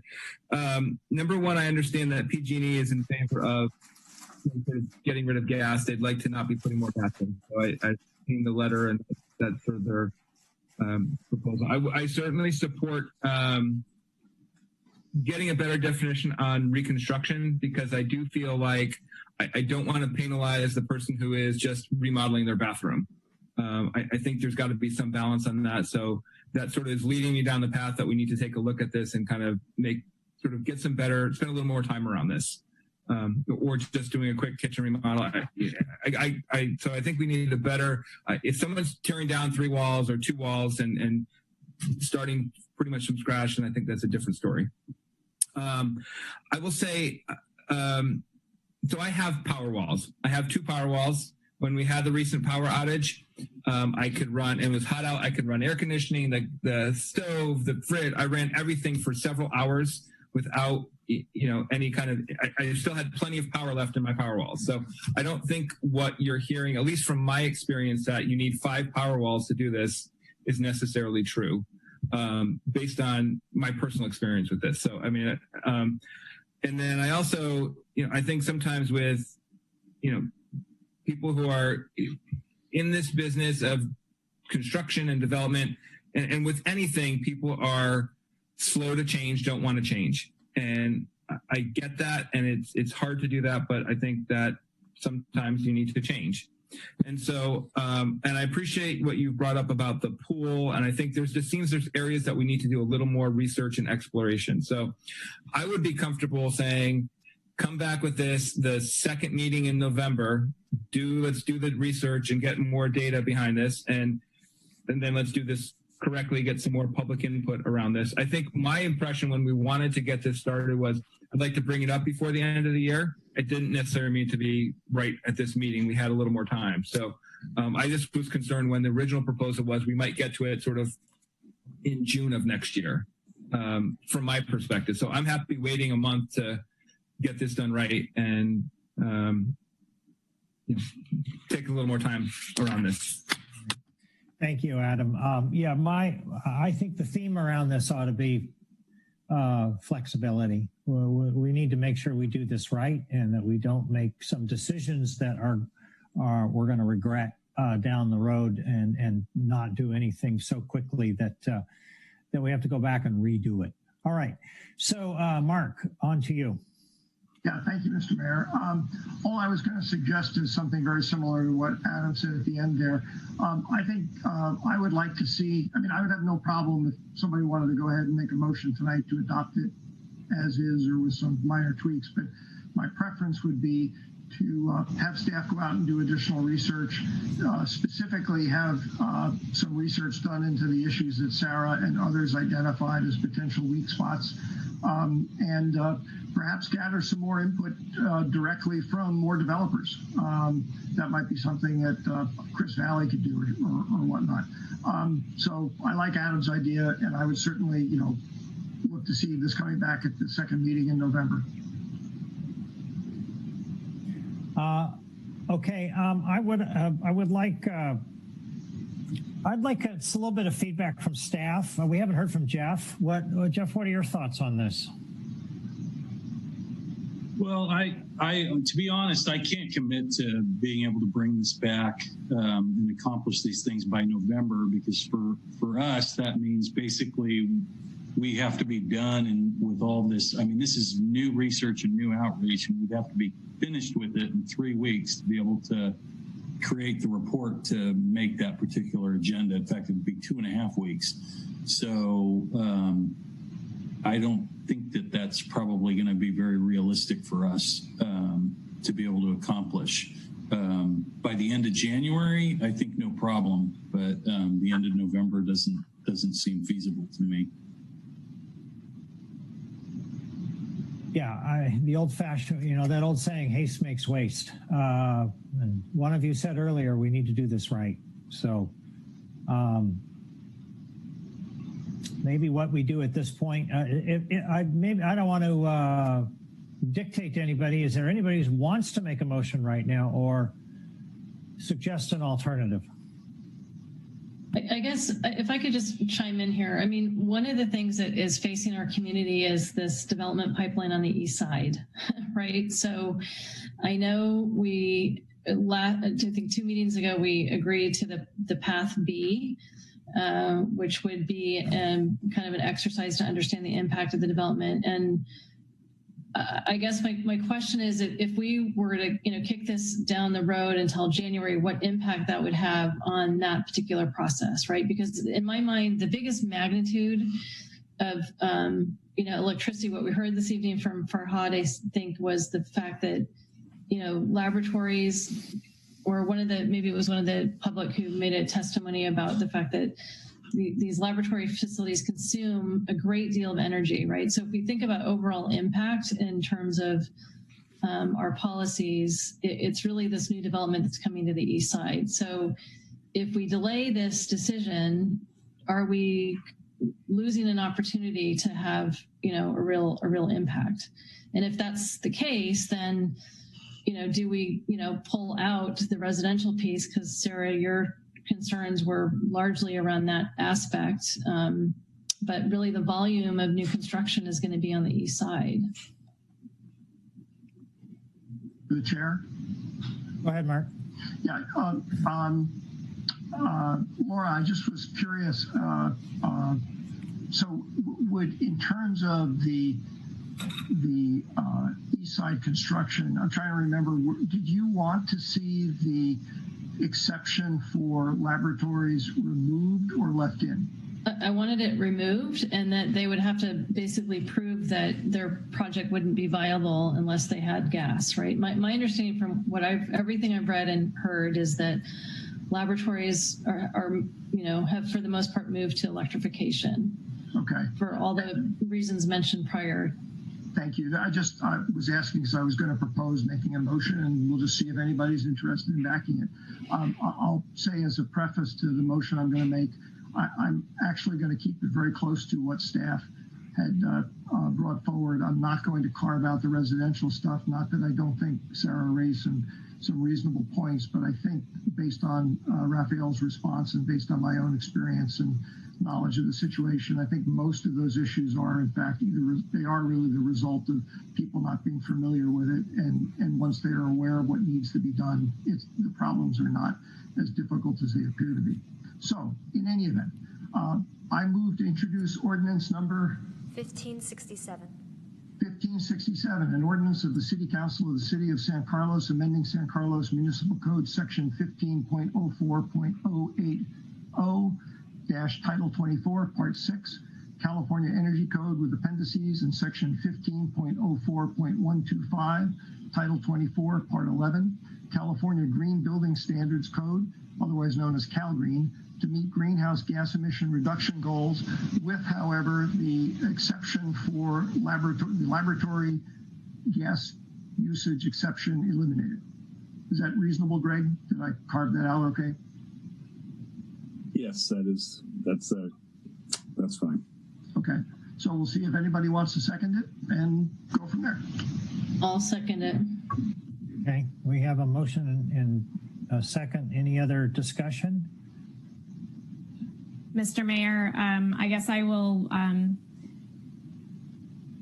very disappointed in the way this discussion has gone. I thought that we were going to give staff some time to do some due diligence and reach out to the community and hear from developers and architects and make some tweaks so that we could make this, do the job right. And I don't feel like we've finished this conversation. I don't feel like we have enough clarity. And so for those reasons, with a heavy heart, I do absolutely want to take action, but I don't think that this is ready for prime time yet. So I will be voting no. And I will agree with you. This is too quick. We have a lot of, I think it's uncooked. And so I see Adam waving his hand. So go ahead, Adam. Thanks, Mayor. And I will, it's unfortunate. I really would like to see us do this, but I felt like we were down a path to make some changes. And I think even the discussion was that what Laura was hoping for with the exception was that we needed some technical assistance to get done on that, even if we were to do that at a minimum. So given that, I'm happy to bring this up soon again, but I could not support this. Yeah. So through the chair, so can I just get some clarification? So I'm just wondering, I mean, I guess the one question that I had, I don't feel was answered, right? Which is about this pipeline of development that we have and what the impact is on this Path B on the east side. And if we delay this. So if I can get some clarity on that, I just don't want us to miss a window of opportunity. And I'm not clear on the timing of, if to your point, Councilmember Rack, if we take time and try to get some additional data, I'll withdraw my second of the motion. Well, I'll speak first, and maybe Mr. Savay can comment on where the pipeline is. But keep in mind, the point I made earlier is some of these larger projects are pretty far from getting to the building permit stage. They may have put their applications in, but they're not the detail of the plans that are going to be required, that require building department review. And it doesn't seem to me that they can get to that building permit and through our development process anytime before that January timeframe that the city manager was talking about. But I don't know exactly where those projects are, but that's my understanding of where they are. And through the mayor, that's correct. it's unlikely that any of the large projects that we have in the pipeline would pull permits any sooner than a year from now. Okay, so it sounds like what I'm hearing is that then we would have time to do some of the due diligence and not impact that, because in my mind that's the largest magnitude of energy usage are those projects. Yeah, I mean I don't think that there's any reason that you couldn't go through your due diligence, and I don't think it would affect any permits on the east side at all. Again, I mean they still have to go through the Planning Commission, City Council hearings, among other things, and that's going to take quite some time. Not to mention the visioning process that's going on. So I don't see any permits being pulled. Again, I mean, it depends on what you do with a couple of the ones that are already in the pipeline that if the council reconsiders a process for a couple of the ones that are further along, that may change things a little bit in terms of their doing that. But even then, I would say that, the soonest they would be pulling permits is, 6 to 9 months if those go forward. All right. So if we can make this item a priority, then in light of that, I would respectfully withdraw my second to the motion. Yeah, I think we're pretty much all on the same page. I think we all want the same thing. It's just we all want to get it right, and we all want to have a lot of questions answered. So if the second is withdrawn, then there is no motion. Correct? Correct. Okay. All right. But before we leave it, does staff have any questions of us, or do you have pretty good direction in some of the people's members of the council's concerns? I think we have good direction. Sorry to step on your toes, Jeff. Go ahead. No, that's okay. Go ahead. Finish your comments. No, I think we have good direction. I think the timeline is better because we do have the couple holidays coming up that we have to work around. But yeah, we'll get right on it. Okay. Mr. Mayor, can I ask if we can get a date certain from staff about when this could be brought back? I think I heard January. Realistically, yeah. Jeff? Well, I mean, realistically, I will make every effort to get it back to the council by the end of January. But I'm going to need some time for the staff to come up with a plan. There's quite a bit of, research and potential outreach that the council asked for, and that's not all going to be entirely within our control. Right. So we're going to have to be working with and relying on others. And then, as Tara pointed out, we have 2 holidays in November and then holidays in December and the beginning of January, plus the strategic plan, plus a council election. So we're going to have quite a bit going on over the next few months, but we understand that this is a real priority, and we'd like to get it completed. We know that the council's waiting for it, and members of our community are waiting for this. And I think we got a lot of really clear direction tonight. I don't think there was anything whatsoever wrong with the discussion, the process, or the outcome. Council really wanted to push this forward quickly a month ago, and we've done that. And I think we've moved the ball quite a ways down the field tonight. And I think we can bring it in, pretty quickly in 2021. Based on the really robust conversation that you had tonight. Right. Through the chair. Thank you, Jeff. Yes, Mark.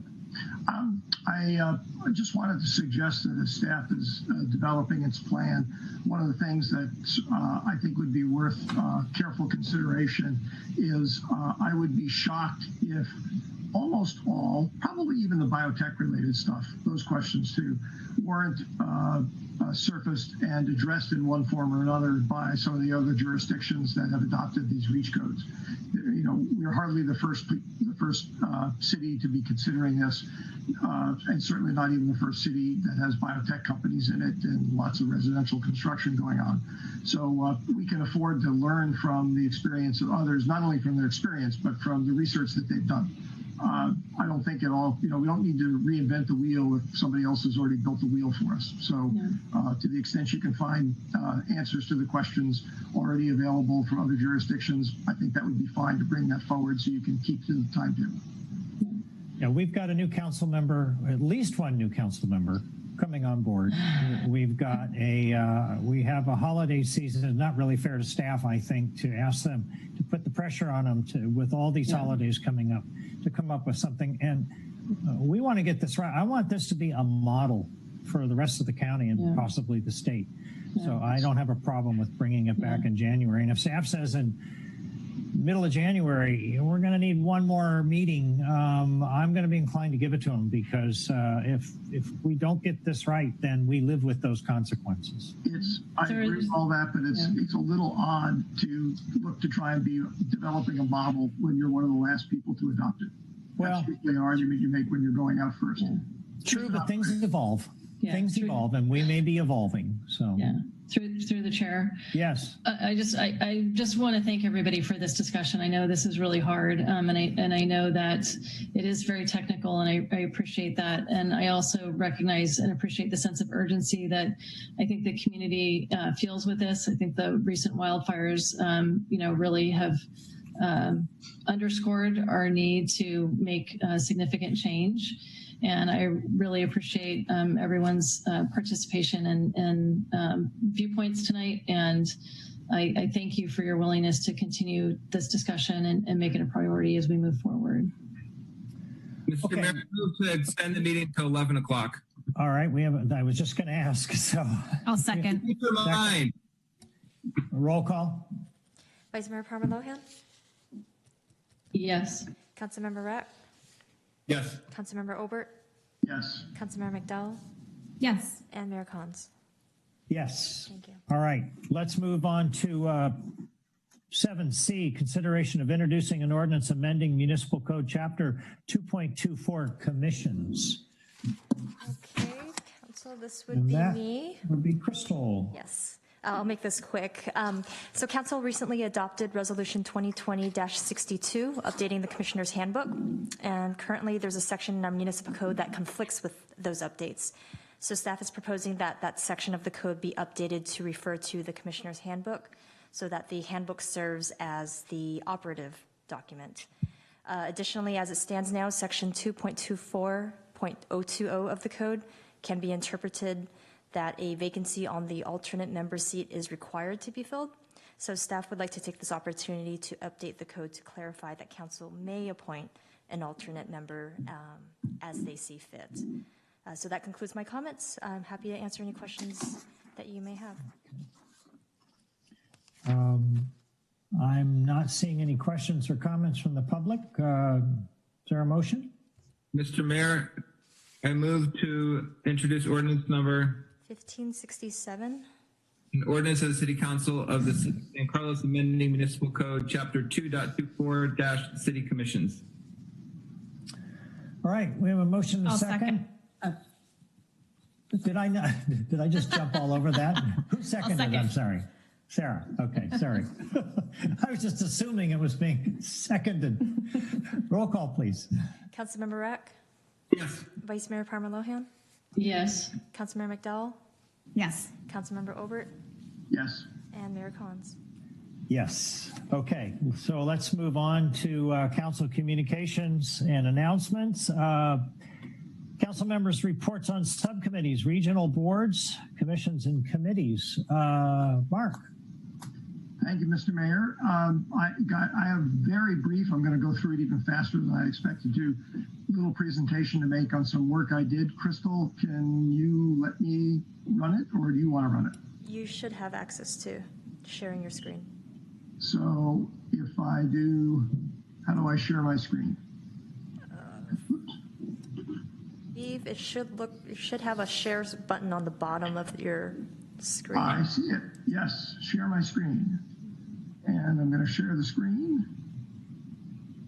And then I'm going to go to beginning.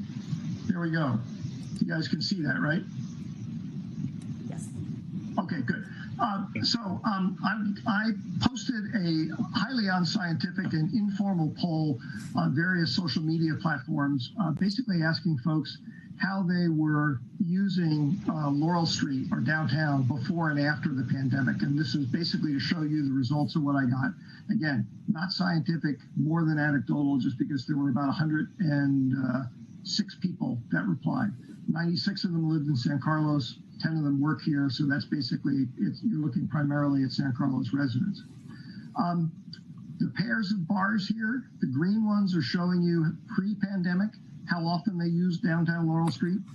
The blue bars are showing you after the pandemic restrictions are in place. And as you can see, things shifted very heavily towards using it much less than people used to. What's interesting is when you look at the types of businesses, I also asked them what kinds of businesses they were patronizing. It didn't shift all that much, although there is a noticeable shift away from retail stores and towards restaurants, which then led into, and just in general, by the way, the overall usage, roughly speaking, of this universe of people who replied, usage of the downtown went down by about a third. That's not strictly mathematically true, but it's a reasonable extrapolation for the data set. So the last question I asked them was, why, if you are not using Laurel Street as much as you used to, why are you not doing it? Interestingly enough, to me anyway, the parking issue was only about 20% of the response. By far, the largest portion of the response, almost 60%, 58%, as you can see here, had to relate to COVID-19, either direct fear of catching it or worried that they saw too many people downtown who were not wearing masks, not practicing safe distancing, etc., and it just turned them off from going downtown. Sort of related to that, too, is this last 13% of people who are just generally trying to stay closer to home. But my takeaway from all of it, and then there were some specific comments that were made, which actually, in the interest of time, I won't go through. Crystal has a copy of it and can provide it to you. Those are some specific examples of things that bothered people that you can read. My takeaway from all of this is probably the biggest challenge that we have right now is twofold. One is make sure that there's adequate enforcement of what should be being done downtown, and make sure the public is aware that that is in fact happening, those being two related but different things. So it's a combination of an enforcement and a communications challenge, because that's what seems to be keeping most people who used to use the downtown from using it. Now, last caveat to repeat, again, not scientific poll, so really the first thing, if there's any interest in this type of work, the first thing that we ought to do is to hire somebody to actually do a more rigorous poll and get a sense from folks about what's really going on. So again, this is a little bit more than anecdotal, but I thought it was interesting and I wanted to share it with you. The last comment I was going to make on an unrelated basis is just to remind everybody, Crystal, you can stop me screen sharing. I guess I stopped my screen sharing right there. The last thing I was going to say, just to the general public, if there's anybody still listening to us, is last thing I heard, we have an election coming up. San Carlos normally has a turnout in presidential elections north of 90% of registered voters actually vote. I actually hope we can make it to 100%. We're just shy of that this year.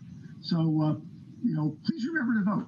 And if you need any help in getting your ballot in, there are lots of resources to pursue to get that done and take advantage of them. So that's all I had. Thanks. Thanks, Mark. Any other council members' reports? Seeing none, any suggestions for agenda setting that somebody wants to see on a future agenda? Okay, and staff comments on city administrative business? Mr. Mayor, was just going to add that we received information that the County of San Mateo had the highest participation rate in the 2020 census. And of all the cities in the county, San Carlos, once again, had the highest participation rate. We also had the highest participation rate in 2010. and we had the highest. We upped it from 80% voluntary participation to 85% this time. So congratulations to our community. Job really well done. Very impressive. I can't wait to see what you do in 2030. Well, we've become the city of good participation too. So, all right. Thank you all. I don't see any other items on the agenda. We are at the end of our meeting, so meeting is adjourned. Good night, all. Good night. Good night. Thank you.